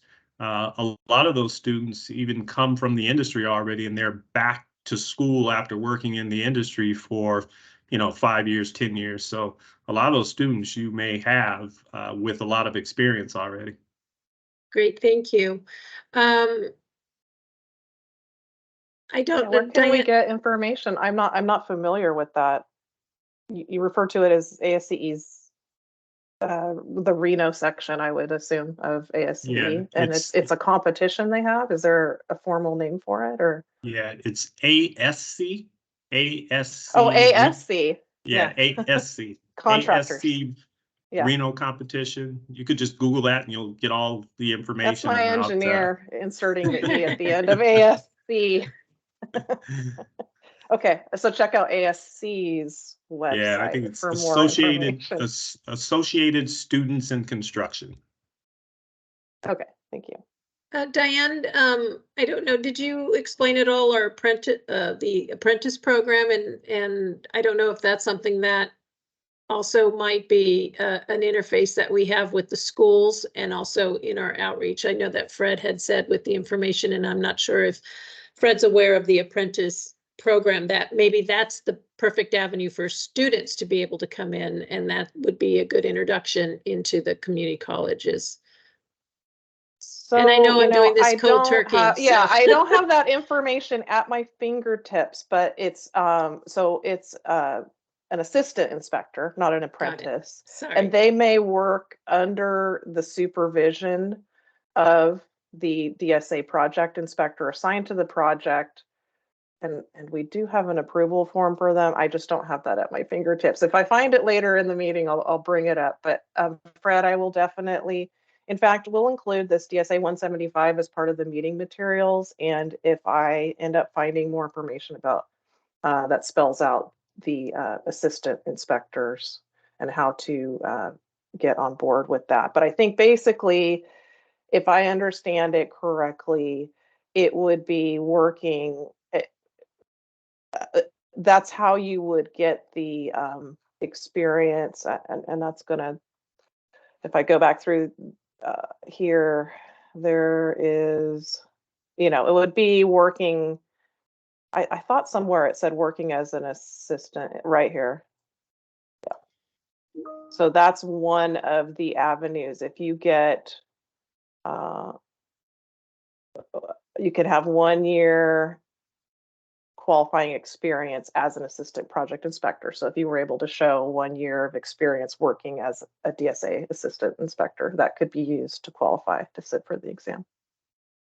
Thank you, Diane. Yeah, on that assistant project inspector, is that student eligible in the sense of, is that a good, are there quals for that? And is that a good avenue in engagement with the community colleges? Yeah, I'll have to get more information on that. Okay. I don't know, but I will definitely look into it and provide an answer on that. One of the things that does come to mind that I'm not seeing on the form here, I'm sure it's buried somewhere, but the minimum age, and I don't know the history on this, I don't know I don't know, David Karina, if you happen to know. He has his hand up, so I'm interested to hear what he says. But there's go a ahead and address minimum the minimum age issue. It's a minimum age requirement. It's in our regulations, a minimum age of 25, which seems puzzling to me because if they have the qualifications, why does the age matter? But I don't know the history, and no one I've talked to yet knows, other than that's, you know, how it's always been. So still looking for the answer on that, but looking at that might be something we'd be looking to strike if we can't find the rationale for it.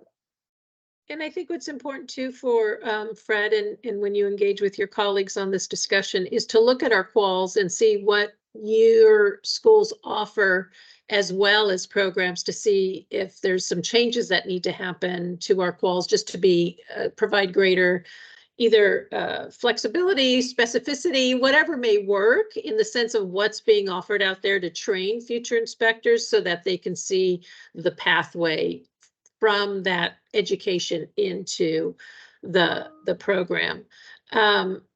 David, you've been patient with your hand up, so thank you. Hand's getting tired. Anyway, if maybe I can help address the concern about the age, and it's probably a social stigma, but a lot of people will look at, say, a 20-year-old, 21-year-old that really doesn't have that much experience as a journeyman, and you're dealing with people that a lot of times the trades, whether it's an iron worker, sheet metal worker, concrete, somebody that's been doing it 20, 30 years, has a social problem probably with somebody younger than their own children that's coming up saying, you're doing this wrong. It's an acceptability thing. I personally experienced this myself when I was in the trades. I came in this as a general contractor. Was my background before I became a project inspector. And a lot of times it takes that long to build that type of experience before you can actually judge another person's work or compare it to plans and documents, and whether or not they have the education that takes behind it, because there really should be some continuing education requirements. You know, a lot of people, you know, we do the recertification every 4 years, but and I'm sure you hear all the complaints. People call up, and I get the calls because you know, being with ACIA, I don't know, for anybody that doesn't know, I'm representing American Construction Inspectors Association. We've been around for 60 years. I've been around a little bit longer than 60 years myself, but I'm part of that aging group myself, but not ready to throw in the towel. But that was just addressing. I don't know if that helps you or not. It's easy to sit, you know, it's when you're sitting in your office and you're not on a construction site with you know, that kind of language being used out on the site, you know, people rushing around. It's like a football team. Everybody knows where they got to be. And it's an experience thing that they look at. I was going to also add that whatever information that you forward to Fred and I have known each other well for over 20 years. If you could forward me some of that, we'd be happy at ACIA to post anything on our website, because any changes that get made, I get a lot of phone calls from inspectors. They complain about, you know, hey, really, I hate this new system, how you have to renew the certification and all that. And then you have a lot of the people, you know, and I think I've had conversations with, I'm sorry, I can't remember the other person's name that was in charge when I redid mine, but I went through it for the first time last year, and it was fairly seamless. But you get a lot of people that are, you know, you get guys 50, 60 years old that are really good at their job, tradesmen, but not good on a computer. So that's why you're losing a lot of people too. A lot of guys are just throwing in the towel. You know, they'll be about 60 years old and they go, man, I could go another 10 years, but they're just making it too hard for me. But they really don't want to put the work in. It may be an idea to think about a training session, how to teach people to use the computer. ACIA we would even consider putting a seminar together, maybe with Fred's help, on how to better utilize the system that's been adapted now for the online certification so that we don't lose people, because you have a lot of guys that are just giving up, that have a lot of years left to give, but they're like, okay, I'm on the fence. I could retire or I could renew it. And it's just, I've tried it, I'm giving up. But I think if we can reach out to those people as well and make it to where they better understand what's needed, because there's a little pressure involved with it as well. Thank you for that feedback, David. You know, in that engagement, we do have opportunities now that when we have some kind of collaborative session, and I know for you, this might be something, and I'd be interested in your feedback on this, obviously, to have a Zoom session on how to electronically renew your certification may be counter-indicated. I'm not quite sure, but ideally we'd like to have a virtual engagement on this so that we can record it, so that people can see it, and Yeah. obviously have that training live on. But obviously, if they may be electronically challenged to begin with, I'm trying to figure out how to get there. And so in that is tough. engagement, I think that would be important. Maybe it is in person, but we still videotape it, right? I don't want to be ironically counter programming what we're trying to achieve on that. Of course. But I do see the value of that. So whether it's in person or whether it's virtual and recorded, I think trying to capture some of that training, you know, then the schools can use it. Go look on DSA Academy. There's input here on, or even not necessarily specifically the one for those recertification of the aging inspectors, but even for new inspectors of maybe there's something we can create as well that says this is what a project inspector does. This is what the engagement is. This is part of the process. Are you interested? And trying to see on that as well, right? Mm-hmm. Thank you. Fred, go ahead. Yeah, I think, Ida, one of the places where improvement is needed is probably not on your folks' side, but getting back to what Dave was talking about and how some of the younger ones get stereotyped. Yeah, usually in the complaints that the regional managers would hear probably come down to leadership skills. And a lot of them are not familiar with California Administrative Code, or what the duties of the inspector are, what the duties of the architect are, what the duties of the CM and the owner are. Knowing all of those things and a little bit of coaching and some added leadership skills would go a long, long way. I think that's a great way to partner, correct? Right? It is. And we're going to get Dave to be one of the instructors, seeing how he's one of the best inspectors I've ever worked with. Well, this is the forum to make those connections, obviously. Plus, we have everyone else here that can attest to that request being made and that commitment being honored, right? I'll accept that Pepsi challenge, Fred. Thank you. Actually, I did before the DSA Academy was revived back in 2007. I actually taught DSA inspection down here at the Orange County Community College District, and we trained probably in the 3-year period close to 300 students that were in there, and these were a lot of tradespeople that were coming in. This was a night session from 6 p.m. to 10 p.m. 3 nights a week, and a lot of those people, I'm happy to say, are still for DSA and OSHPD inspectors to this day, and it was a great program. And then that was at that time that DSA decided to, reopen and reactivate the DSA Academy. So actually, this is in my bio. I donated all of that curriculum because I had Jeff Enzer was running the inspection program at the time, and I can't remember his successor's name, but all of that was approved by them, reviewed and approved before we taught the classes, and then that was all donated back to the DSA Academy. But whatever I can do to help. It's very interesting, let me David. know. If you've told me that before, I've forgotten that history, but that's very helpful to know. I do appreciate the feedback. We are aware of the challenges with computer literacy among some of our aging inspectors. And I will say, my staff does work one-on-one to do, I guess, trial sessions and walk them through the LMS. Also, our recertification exam is online as well. And so Erica will set up basically like a test session to make sure they know how to access everything. But I think we could be more efficient about it in some sort of training or information maybe, so we're not having to do that one-on-one. So I'm almost wondering, because we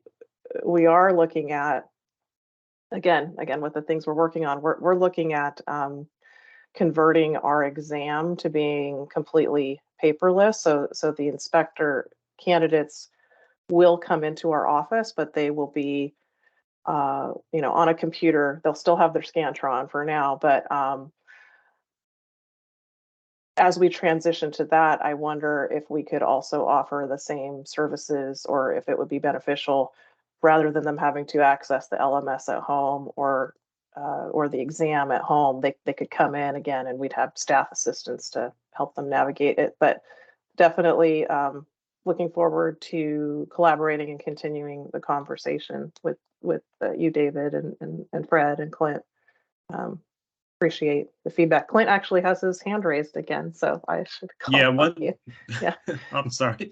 One more. I'm looking final at comment. like one screen and the other screen, and so I don't see the raised hand. Thank you. And I hope I'm clear and I'm not breaking up, but I just wanted to piggyback on, I think it was Fred's comment about young people, which I agree.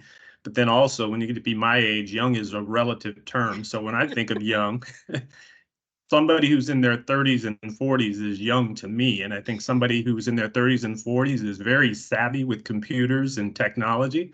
And we see a lot of people who've been in the industry since their teens and are looking for something different as they've been in the industry for 10 or 15 years. So keep that in mind also. And then the final comment, we talked about at the last PSCC meeting, and I bring it up again because I think, Ida, you had shared numbers at CCFC last week when you spoke, and you talk about the pipeline and what's in DSA's court right now for review. But if there is a problem with inspectors, or only so many inspectors, just curious if there is a metric in terms of what DSA needs for the amount of work that's coming in the pipeline. If there's 200, 300, 400 inspectors that are a certain class throughout the state, but there's $11 billion worth of work, then there's probably got to be a metric that says we need, or DSA needs, X number of inspectors to handle the amount of workload. Otherwise, the contractors like us are the ones that are complaining about the DSA inspectors, or the lack of them, or QC issues with them, and some of the problems that we've seen in the past. So just if we keep that in mind, how many inspectors do we have in the state versus the amount of work that's coming? And we should be able to track that on a regular basis to see if there is a need, or if there's, the capacity can be handled by those that are already certified. So I think in this discussion, we have identified, I believe that that our inspectors are aging. So I think an analysis of who's coming in, and their relative age and experience, and who's retiring. We don't get advance notice when they're retiring, and it's, I believe, on a 3-year certification cycle, Diane, or 4. So obviously, it's that tracking makes it difficult, because we don't know who plans to retire, to track it specifically to workload. I will say, however, I think part of the perspective that's important is to understand what difficulties are out there to either keeping valuable inspectors who are deciding to retire due to some policy procedure, to see if it can be addressed, such as online recertification. Obviously, as the profession ages out, those who are younger will be proficient at it. So I'm pleased to hear that Diane does offer those, or Diane's staff offers those tutorials to try to demystify the requirement, to take the online exam and create that familiarity absent the actual exam format. But just even understanding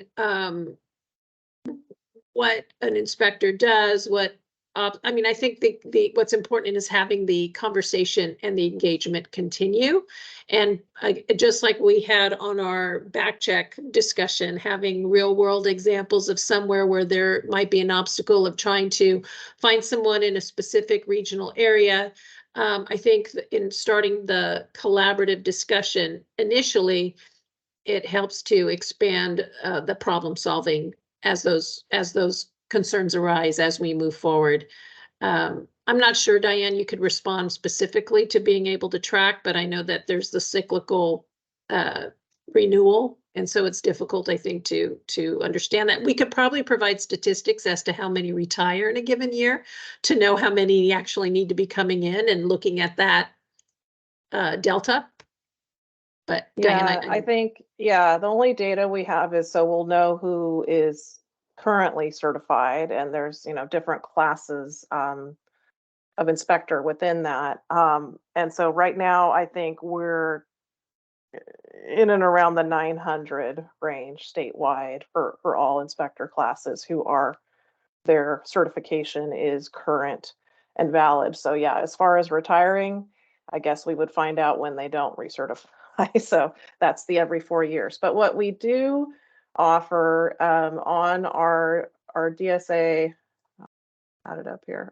We have on our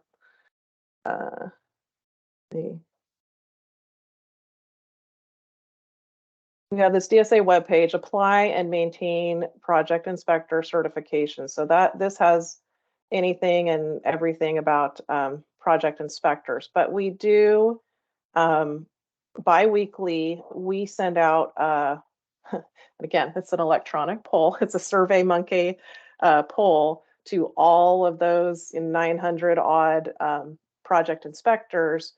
And it's a voluntary questionnaire for them to complete regarding their availability and also what counties they're available to work on. And we're about due for another update, I see here, because it was last done on the 30th. So, and then that produces a spreadsheet, which we post. If you click on this link there, there's a spreadsheet that shows, their name, their contact information, when are they going to be available, what class are they, and then what county. So that could be, sorted by county if you have a project going up. And again, this is, depending on if they respond to us, but that's their opportunity to raise their hand to say, I'm available for work starting on this day. So there may be others outside of this we're not capturing. I know there's certain inspectors, certain inspector firms who have agreements with school districts who may not be reflected on this availability list, but that's what we've been doing so far to kind of track availability, and that's public on our website, so anyone can check that out at any time.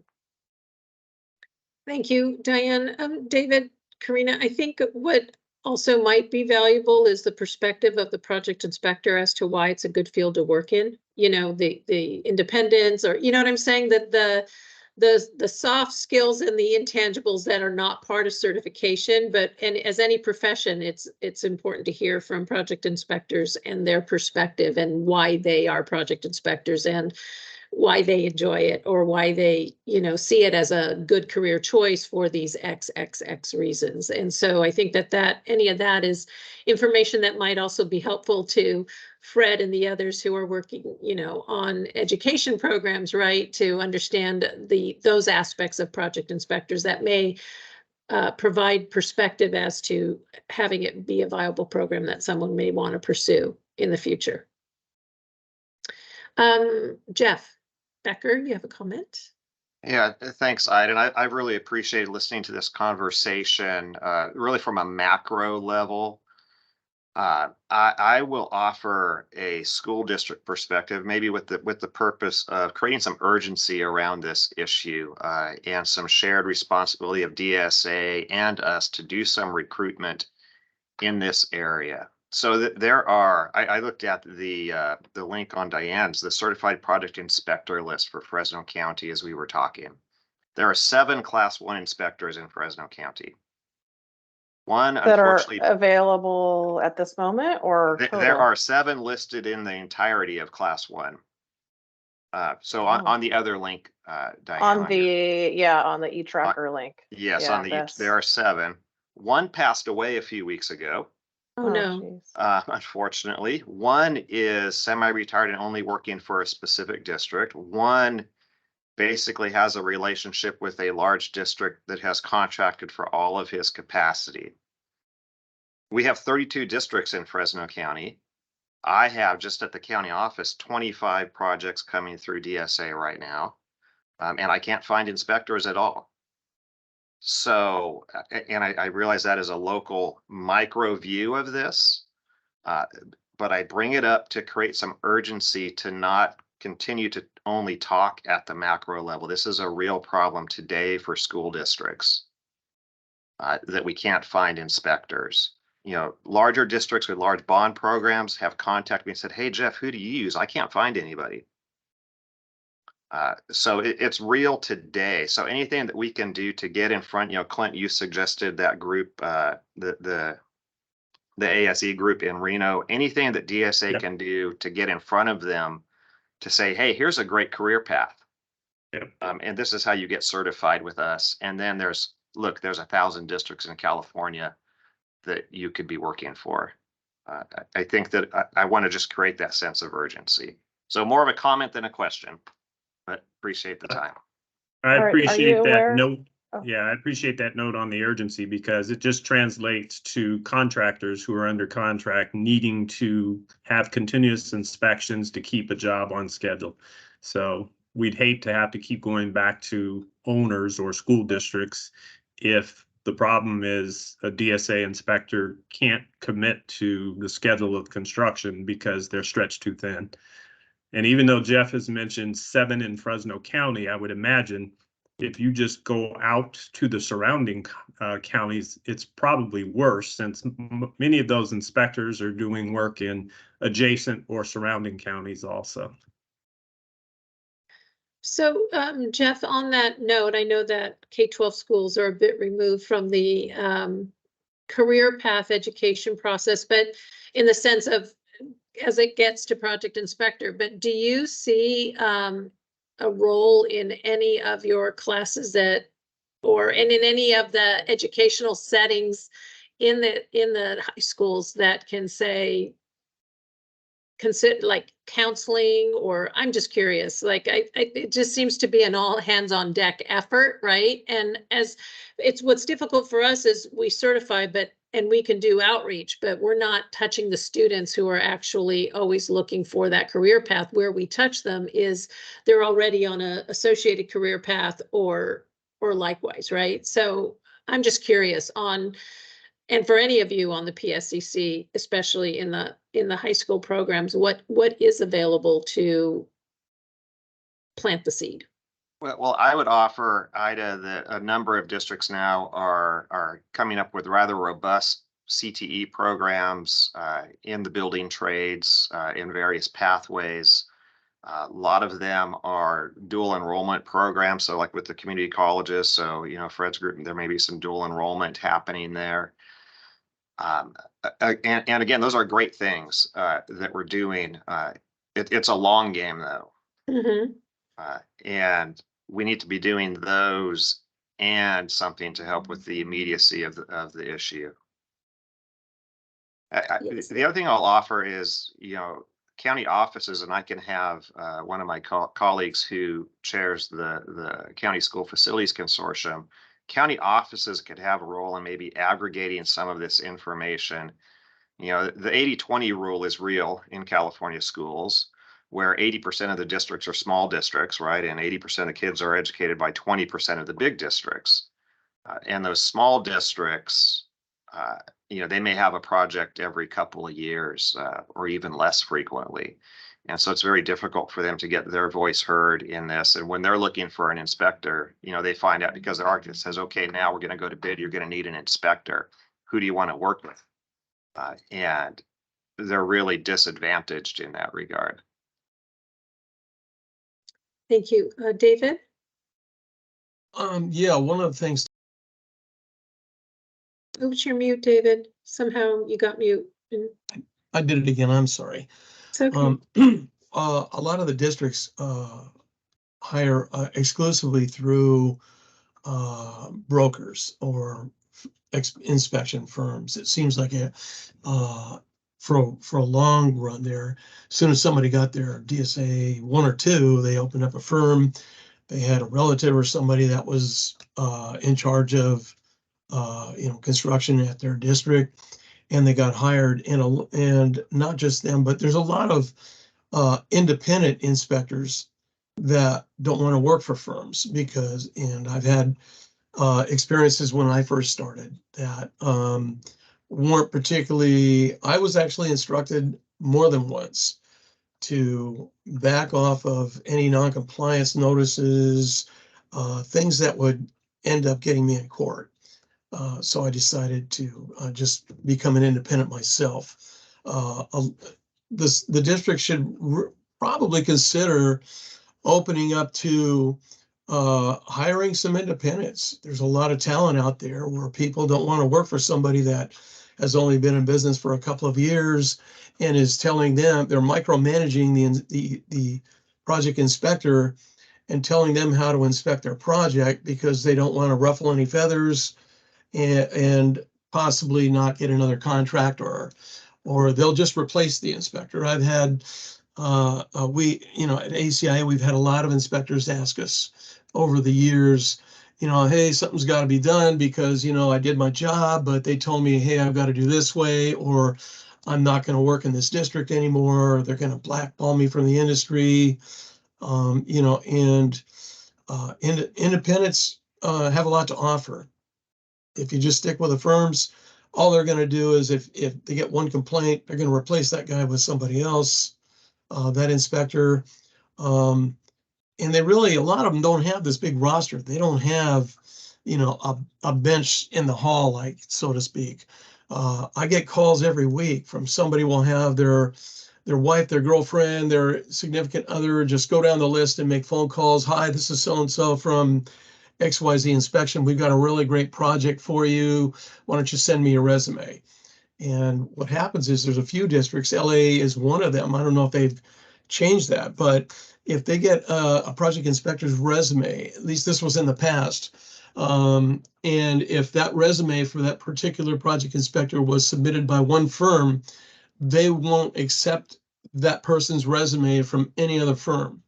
So now that person, and if they don't get the project, this firm doesn't get the project, everybody they submitted there cannot work at this district. And that's no blame on the district themselves, that's their policy. But that's why I don't send my resume to these firms that give me cold calls. So there's a lot of practice that goes on out there in the field that maybe some of you don't see. And it's discouraging to a lot of people where they just give up. And I've heard people in the past, we'll meet them at at a seminar or something. Yeah, hey, did you ever get a call from this person? Yes, I did. Yeah, well, they never got the job and I never got anything and I passed up something else for it. And when my certs expired, I'm not going to renew it. So anyway, consider the independents too. You could have somebody from your own district even make phone calls. Thank you for that feedback, David. As you know, DSA doesn't have any regulatory process for the brokers. Understand. And I appreciate it because I think what's important is that if that whole process that's in some way self-created hinders project inspectors, it should be looked at, obviously, because that's an obstacle that has been created out of the process instead of something that is part of the process. So right. I really do appreciate that feedback. Yeah, it was out of your hands. I know this is out of DSA's hands because even back when I was on the board, we get those kind of calls and complaints all the time. And, you know, the board's hands are tied. So we understand DSA can't get involved with any contractual obligations or anything, but it's become a normal practice now. You know, 20 years ago, the districts were all hiring independents, but then there was a few guys that were making big money by securing a lot of different, you know, tying up a lot of different districts.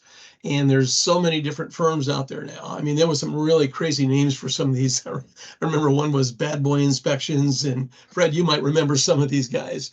Wild West Inspections, you know, anybody, they come up with a name.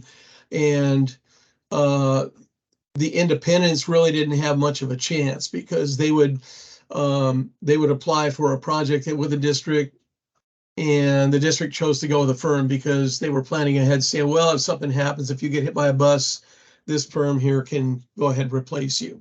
So I'm just giving this as information only what's going on in the real world out there. Thank you. I really appreciate that. Okay. I do. Very informative. All right. Well, we are at 11:15 and we do have other items on the agenda. I think that this has been a really good discussion. I just want to offer the opportunity for final comments before we move on to the agenda from anyone. But as I stated before, the conversation is ongoing. If there's anything that you need to add to this conversation, please send us an email specifically on Project Inspector to Diane and myself. But we will meet internally and discuss trying to partner with you, Fred and David and Clint, specifically on some of the contacts. At least we can get started on that and see if we can at least get the word out more and then see where we can advance from there. So thank you so much. Diane, any final thoughts from you before we transition? No, just thank you. This was wonderful, very helpful feedback. And yes, I expect I'll be talking with several of you in the near future to get some more details, but thank you. Thank you.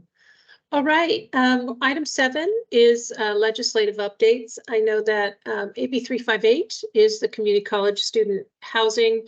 I did do some outreach last week on the process or on AB 358 and its complexity. So this may be repetitive to some of you, but I think it's important to address to the PSCC, just so you know where we're advancing with this in DSA. And as you all are representative of the groups, that if, you know, in your channels, you can get some of this concern out as well. So let me share my screen real quick.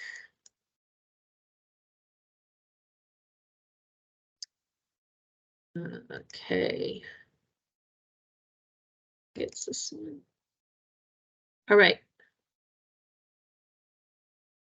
So, you know, AB 358 designated residential housing as a building used for students attending a campus of community college and defines that residential housing is not a school building, which thus removes DSA from review for both structural safety and accessibility plan review and construction oversight. Interestingly enough, it didn't remove our fire life safety oversight, so that's one of the issues that was created. It does provide that community college districts can submit to DSA upon request. DSA says that if you do request that review, it will be designed to the Field Act. There is an alternative process for community college review to be standard code requirements. Diane has more detail on that. However, I do believe that if it does go through standard design requirements, it would still need to be signed under the Field Act. Is that correct? Diane, is designated as not Field Act compliant, correct? If they're, I'm sorry. Oh, yeah, there should be signage. I was getting into stamping and signing. Yeah. No, if school districts pursue the alternative compliance path for community colleges that exists in the code, it would still need to be signed, correct? The facility needs to be designated, right? Correct. So there are some issues that have been created. We did not have an opportunity to engage with the author, and so that's why we're trying to address these issues now. DSA has met with the California building officials to assist them in letting them know that school housing may be coming to them. They were quite surprised on that as well. So we're here to offer you a couple of pointers on making the decision of whether or not school buildings and school student housing, CCD student housing, should come to DSA or not when you're making that choice. Where are we? Okay, so there's greater complexity as having jurisdiction on the community college campus if you go to the locals. Obviously, there's 545 building departments in the state of California. Some of the questions that haven't been answered is if DSA retains Fire Life Safety Review Authority. Yes, we do. We are looking at providing a bulletin with FAQs on our website, or actually a downloadable bulletin on our website, so that school districts can be aware of those decisions of going whether to the locals or to DSA, and making those decisions early as to the appropriateness for the project. It's important to understand that the school building is the building specifically. The Field Act does cover utility infrastructure. It does cover site improvements and parking.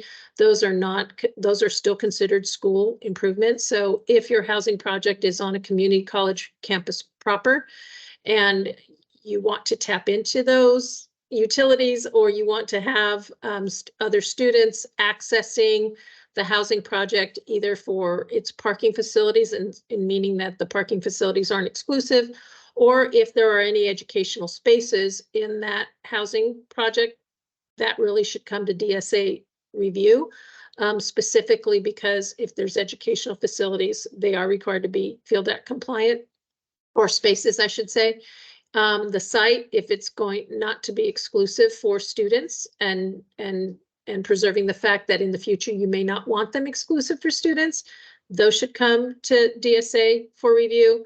So in understanding all that, if a student housing building is on a community college campus proper, your most predictable authority for your schedule and for completion and for not creating additional complexity would be to come to DSA for review. Obviously, it is still your choice. And this is also out there for the design professionals who are on the PSCC, if there's, engagement with your school districts on these issues as well, in raising some of these issues if they're asking for your guidance or your input. Obviously, when you request your plans to be reviewed by DSA, the student housing field oversight is included. Going to the locals, you would be subject to scheduled inspections, which are usually typical next business day. We would require a project inspector to provide that continuous inspection. So that is a fundamental difference as well. There is a question as well if local authorities are required to accept projects for review. Interestingly enough, in the law, it did not specifically defer to the locals. It was assumed, obviously, for the protection of your students and the community college, someone should review. So the local authorities don't believe they are required to review, but they are researching that with their attorneys. And so you may counter differences from one jurisdiction to another where they'll say, we're not accepting those projects. And that's up to them. DSA doesn't really get involved in that. One of the critical items is, of course, access compliance. Up until AB 358 was passed, or actually this whole year until January 1st, when AB 358 becomes effective, DSA is the only entity that did student housing that was both housing at a place of public education and public housing. That's a unique pathway in the code. The reason why I say we're the only ones who did it and the locals didn't is that only occurs on community college districts, campuses, UCs, and CSUs when it comes from the access compliance perspective. And DSA is that jurisdiction for CSUs, UCs, for access compliance, and CCD. And so your local jurisdictions have not reviewed projects that are housing at a place of education and public housing, and may not be well versed in the complex accessibility requirements. And so what's also critical about that is whereas CSUs and UCs have a housing program, and so if there is non-compliance, while they might still need to correct it, those students can still have an opportunity to be housed elsewhere on campus while corrections are being made. If there's a problem, CCDs, usually this is your first project, and this is the beginning of your housing program, and you don't have a housing program to fall back on. And so I do caution that the access compliance component is critical to get right at plan review and construction. We are working with local building officials, have offered to train them on housing, but obviously they need to avail themselves of that training. So I do want to caution that access compliance review is very critical. Just some more thoughts about AB 358. If you do go to the locals, they are not going to waive requirements for you. So local ordinances, local planning process, local impact fees, local building code amendments, local energy amendments, including REACH codes, depending on jurisdictions. I believe we have at least 40 cities that have REACH codes out there that exceed the requirements of the energy code and CalGreen. Interestingly enough, DSA is the authority for CalGreen residential for schools, specifically if it's residential housing. We don't have requirements because we haven't really had a component. Community colleges don't typically provide housing, so we didn't have a regulatory process for residential CalGreen requirements. We were about to embark on that because we saw that housing was coming up, but now that housing is not a school building, we have to see if we have legally the authority to create those CalGreen residential requirements. If you do go to the locals, they will apply CalGreen residential requirements that they have to apply. And then, of course, scheduled inspections, as I really already mentioned, and then also that it's difficult. You can't occupy the building unless a certificate of occupancy is issued by the locals. So these elements were not really, and we came up with this list by interfacing with the building officials that we met with to say, you know, we'd like to help our community college districts help make a decision as to whether they should go to the locals or go to DSA. Can you tell us what they would face? Because many of them have never had to go through your process. And so this is a lot of the list that they came up with. So I just want you to know that at DSA, we're here to assist you with your projects in any way you can. Obviously, we will take student housing projects, and the law permits that they can come to DSA upon your request. We will accept them. And just if there is scheduling and timing that's associated with those projects, meet with DSA early so that we can provide that information. Meet with your locals early if you want to still make that determination, and hopefully they will grant some kind of insight to you as well in making the decisions on how to have your housing projects advance. I will say that if your housing project is completely off campus, not tied to campus proper, that may be an ideal project to go to the locals. Meet with them and determine if that's the case. When it's on a campus, it does create additional complexity for DSA. And obviously, if it's not designed to the Field Act, there are requirements in the Ed Code that were not waived in identifying those structures as non-Field Act compliant. And just, so that's just some of the information that I wanted to share, and I will take any questions on AB 358 before we move to SB 515 and SB 760. Sorry, I'm trying to actually get to see. There we go. Okay. All right. Any questions on that? All right. If there are none, SB 515, Eric, do you want to discuss that one? Is Eric still with us? Eric had to drop off. Eric had to drop off. Okay, I'll discuss that. So SB 515 is shade structures, and it was addressing path of travel improvements to shade structures. And beginning January 1st, 2024, if you're installing a shade structure on one of your campuses, path of travel improvements are limited to 20% of the adjusted construction cost. Of course, these shade structures in the law specifies that they must be from our PC, pre-checked approved list. So it's limited to those projects. Its purpose was to really address the mitigation of extreme heat on many campuses that perhaps do not often make improvements to their school buildings due to lack of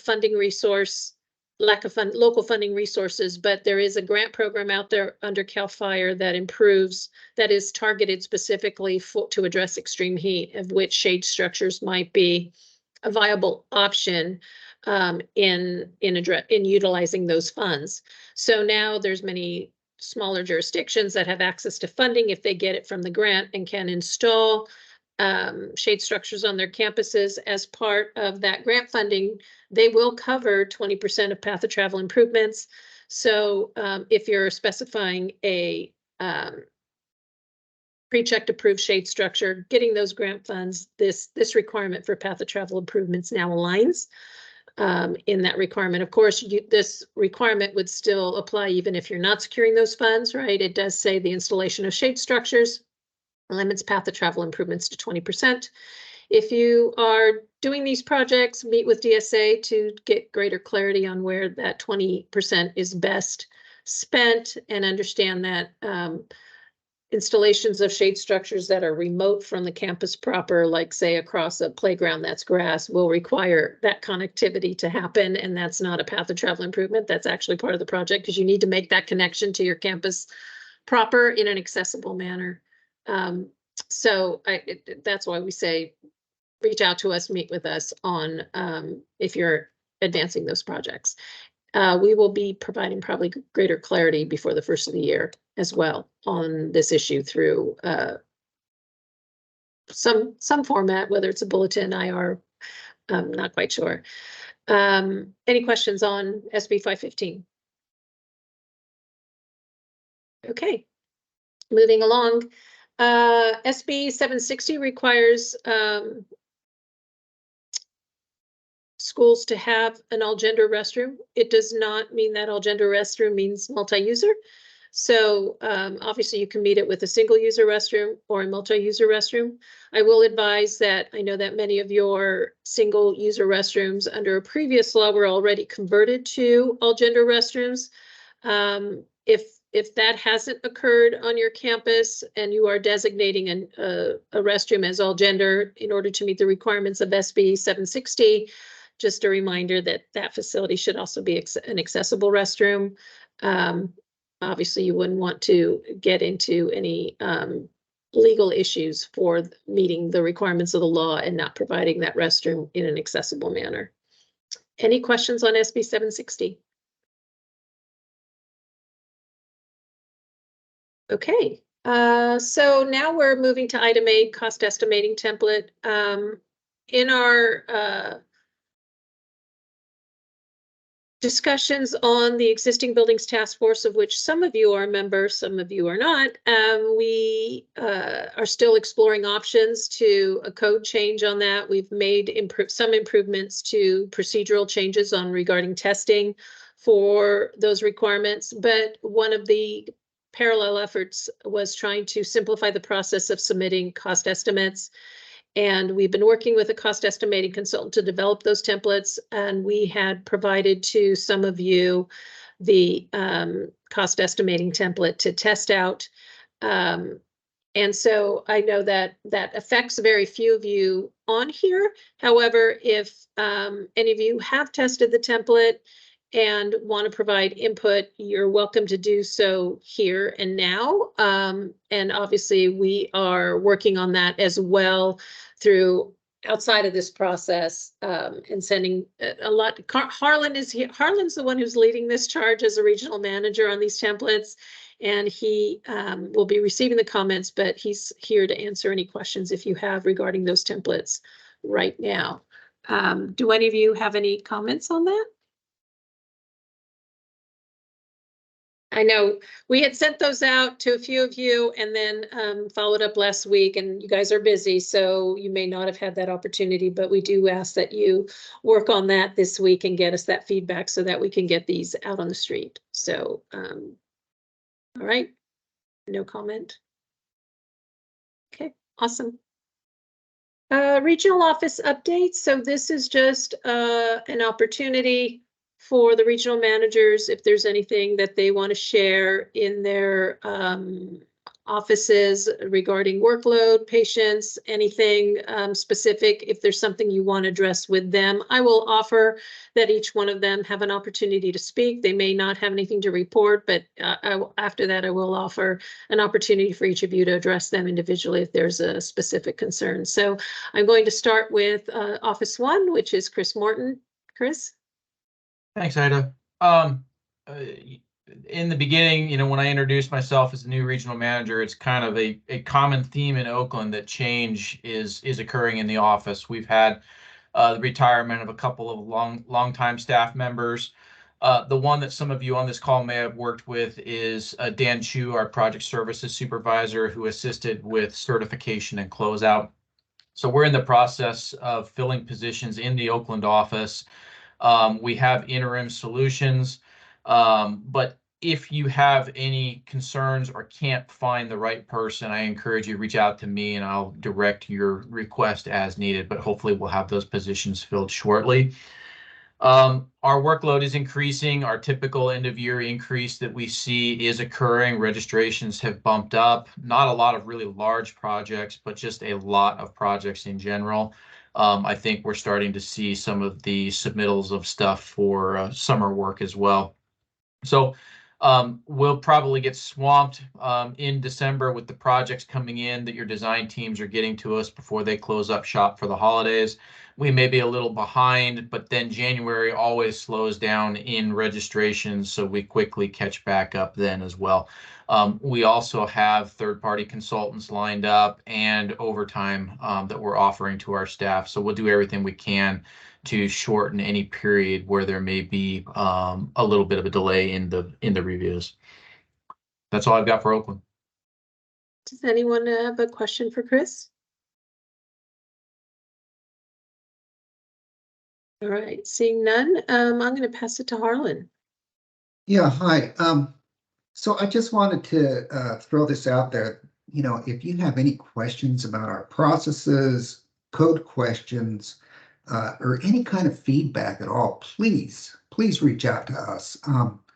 This is a partnership between DSA, the school districts, and the design professionals to provide housing for our students. So we don't want to operate in a vacuum. And, if you have any questions or comments, we'd love to hear them. So we're always available 8 to 5, Monday through Friday, whether we're in the office or working on at our remote locations.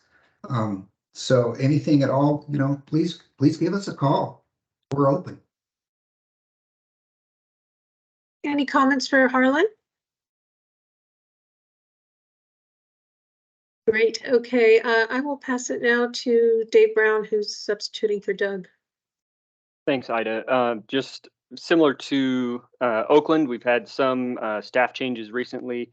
Most notably, Michael Chorta, one of our supervising structural engineers, retired at the end of last year and has been replaced by CM Lin, Qingming Lin.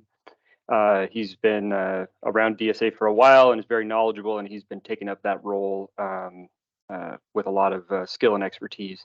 We also have some structural engineer plan review positions that we've recently just picked up some new staff, as well as a new access reviewer due to some retirements. We've brought on some really great talent to help bolster our already great team of reviewers and business staff, and we're really happy to just be in the spot that we're at. We're also seeing a pickup in our workload recently, a lot of smaller projects and a handful of really big ones, and so it's kind of always an interesting juggle, but it seems like all of our groups are managing the schedules successfully. And I would just echo what Harlan just said. If there's any questions or concerns about specific projects or timelines or something that's going on, feel free to reach out to the regional manager in our office, Doug Humphrey. He is always available, and feel free to reach out. Thank you. Thank you, David. Any questions for David?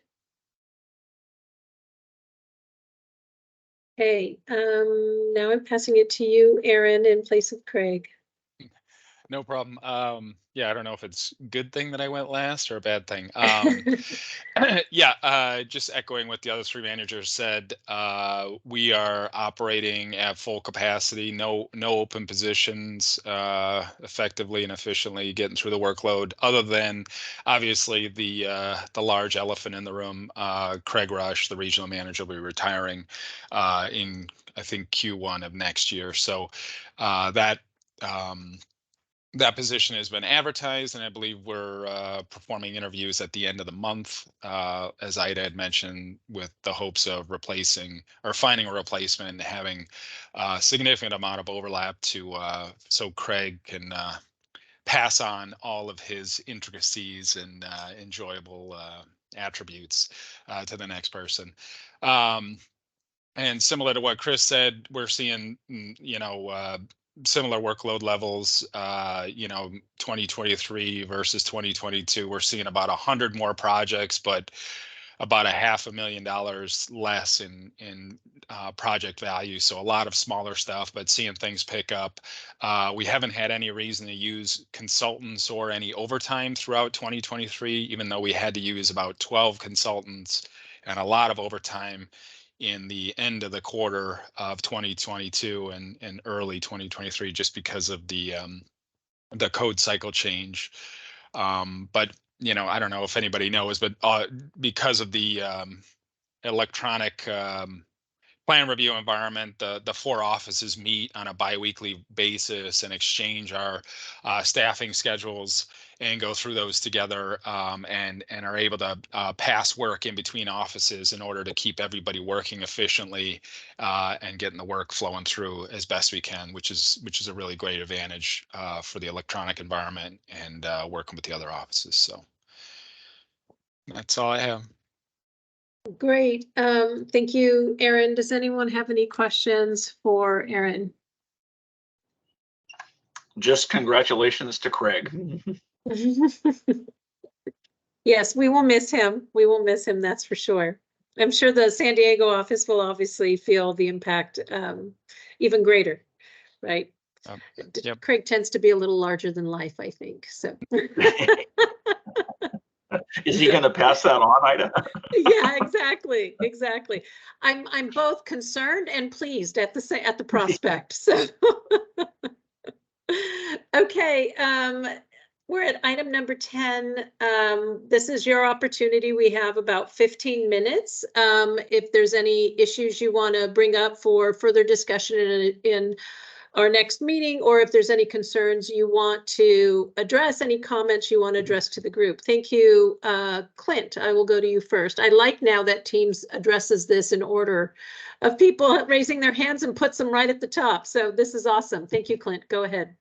Yeah, just a quick question. Thank you. I wanted to go back to item number 8 on the agenda. I guess I wanted a little bit more background. It's the cost estimating template test.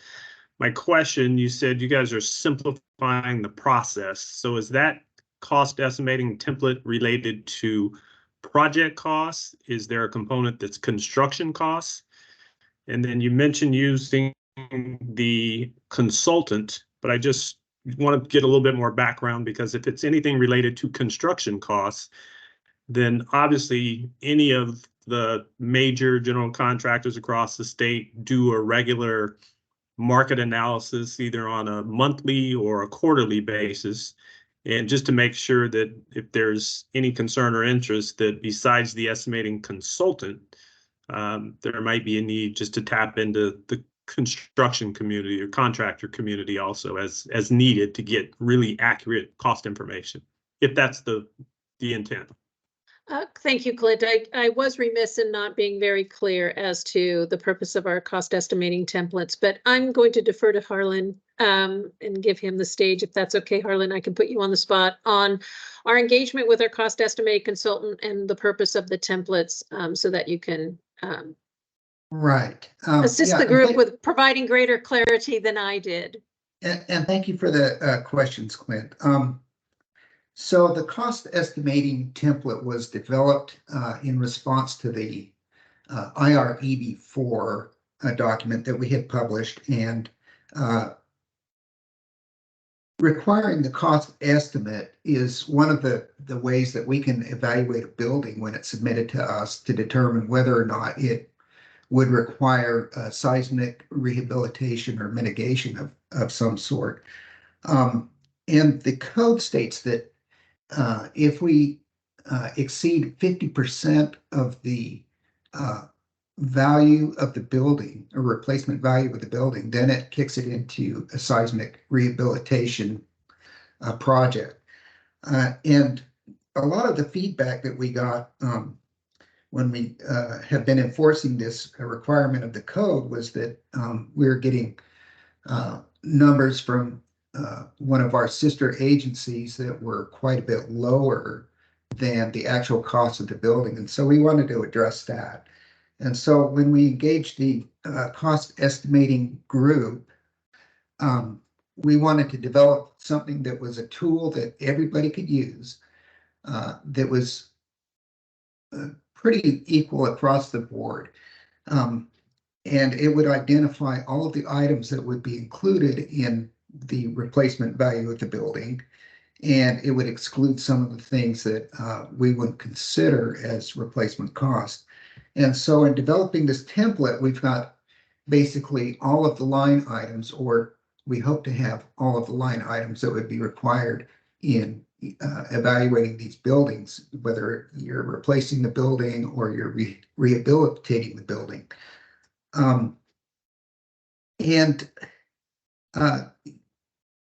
This is one of the three methods of evaluating the cost of the building. So you've got an OPSC number, you've got our cost estimate number, or you have basically a method of comparing buildings that have been built recently in your district or in your area.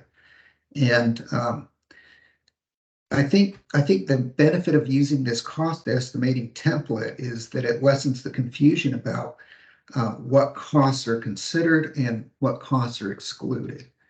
And so in the end, what we want to do is we want to have, everybody use this cost estimating template, and it can be prepared by a cost estimating firm. It can be prepared by a contractor, or some of the design professionals have an in-house cost estimator. So we really don't care who is going to be preparing this cost estimate, but we do want to have the consistency of the different line items that are in the cost estimate. And your question as to basically the evaluating the costs as, in real time, our cost estimator will be providing, or our cost estimating contractor will be providing us updates on a semi-annual, is that right, Ida? Yes. Semi-annual basis, so that we can be looking at numbers that are basically real time. So I think thank you, Harlan. I think what's providing a little bit of greater clarity is DSA seeing this issue come up more frequently when projects are submitted. And so when design professionals have been pursuing, or clients have been pursuing the cost estimating option, demonstrating the construction cost to say it's under 50%, we receive anything that's a 3-page document to a 50-page document, right? And that's very difficult for DSA to synthesize equitably. And so our goal in creating a cost estimating template, right? When we get those 3-page documents or the 50-page documents, we have to filter through as to, did they include something they shouldn't have included, which then raises the cost when they could actually fall under, or did they omit something that should have been included and it wasn't, right? And then including it would bring the cost over. So we figured if we level the playing field by having a simplified template that has backup information in it if we need to dig deeper, but what's submitted is provided to DSA on a consistent basis at every office, we can then begin to compare apples to apples in terms of cost. Right. Our construction cost estimator, historically, when we've questioned cost estimates, we've relied on the districts to provide another one. We understand that's additional time and additional cost. on the district. And so our goal with not only having a consultant on board to establish the templates is also to have that consultant on board when we have a question to provide an impartial judgment of saying, yeah, that's a valid cost, don't worry about it, or no, you know, there's questions there. We need to dig further. We need to ask for information. So now we have a contracted resource ourselves to provide that feedback instead of just kicking it out back to the client, which could lead to delays. So this is only one part of the process in improving this regulation. The templates have been developed and we have assigned them to a few of the individuals on the existing buildings task force who are also on the PSEC and are testing some of those templates because they've been involved in the process of the discussions, and we're getting feedback on that right now before we start to release it to a larger audience, including information on how to use those templates. I hope that provided that clarity. Thank you. It does, but just one question. So with the template, is the responsibility to fill out and enter the template that falls to the client, the school district, and design professionals, so to speak? Yes. Yes. And that's often probably done well in advance of actual construction starting, right? Okay. Correct. However, those costs are revisited again at when construction starts and again at close of construction, because the regulation does require, you know, that it's hitting that construction cost 50% threshold, and we do want to make sure that it's effectuated so it's not evaded. I will say that you know, there's always the guidance to estimate at about 40%, so that through the course of construction, you're not going to hit that 50%, but it is evaluated at 3 different stages. If that's the method that's advanced to demonstrate compliance with the regulation. And one final, and this will be it. Do you know if that construction cost consultant takes into consideration the California Construction Cost Index? Yes. Is that part of it also? Okay. Yes. Yes. All right. Absolutely. Thank you. And obviously, this is a 3-year contract. I think it's 3 years. That's probably the maximum we can use. And so, you know, in evaluating this process, also our engagement, it's likely that in 3 years we'll renew a contract, but we would go out for a bid, obviously. And in that process, we would evaluate the next contractor that would fulfill that role. Got it. Okay. Thank you. Phil, you have a question or you want to address the group? Yeah, I just wanted to share with the group real quick some legislative outcomes, specifically AB 1572. That's a prohibition of potable water irrigating non-functional turf. So I know a lot of districts are already partnering with their local water purveyors on turf rebates and turf repurposing. This is basically non-functional turf that would not be obviously play fields or recreation or lend itself to gathering spaces on campus. So recycled water obviously would be exempt. AB 1572 for really for the purposes of school grounds is going to be instituted in 2027. So we've been in active dialogue with the author on not only on this bill, but another bill that was going to actually mandate up to 75% native plants be used on all public and institutional projects. So there's some hurdles, I think, for local school district facilities. But again, it's kind of helping be offset by CAL FIRE. Another one that didn't quite make it across the finish line was AB 57. This is a pocket forest initiative. Again, trying to get DGS and school grounds to provide more area for schoolyard forestry. That is also a grant under CAL FIRE and the Department of Ed. So, you know, I think just broadly, you know, I know a lot of this the campus greening and carbon offset policies aren't really going to go away, but Ida, what's DSA kind of been, you know, is there any positions kind of to help school districts facilitate these projects? Yeah, so obviously engagement with us. I know that you mentioned 1572 and being in effect for schools in 2027. So I'll need to look further into the details of that. But generally, rehabilitated areas, if they in landscapes, if they are removing landscapes and installing landscapes, we just want to be sure that if there's any pavement areas that come in, that obviously they're accessible and provide Sure. in the accessible fabric. So there is a role for us. I think recall just to have right now individuals refer to IRA 22 that which clarifies which projects must come to DSA for review and which don't. But in the sense of campus greening in general, we like to push trees. Trees cool the environment a lot more than any turf or any shrubs.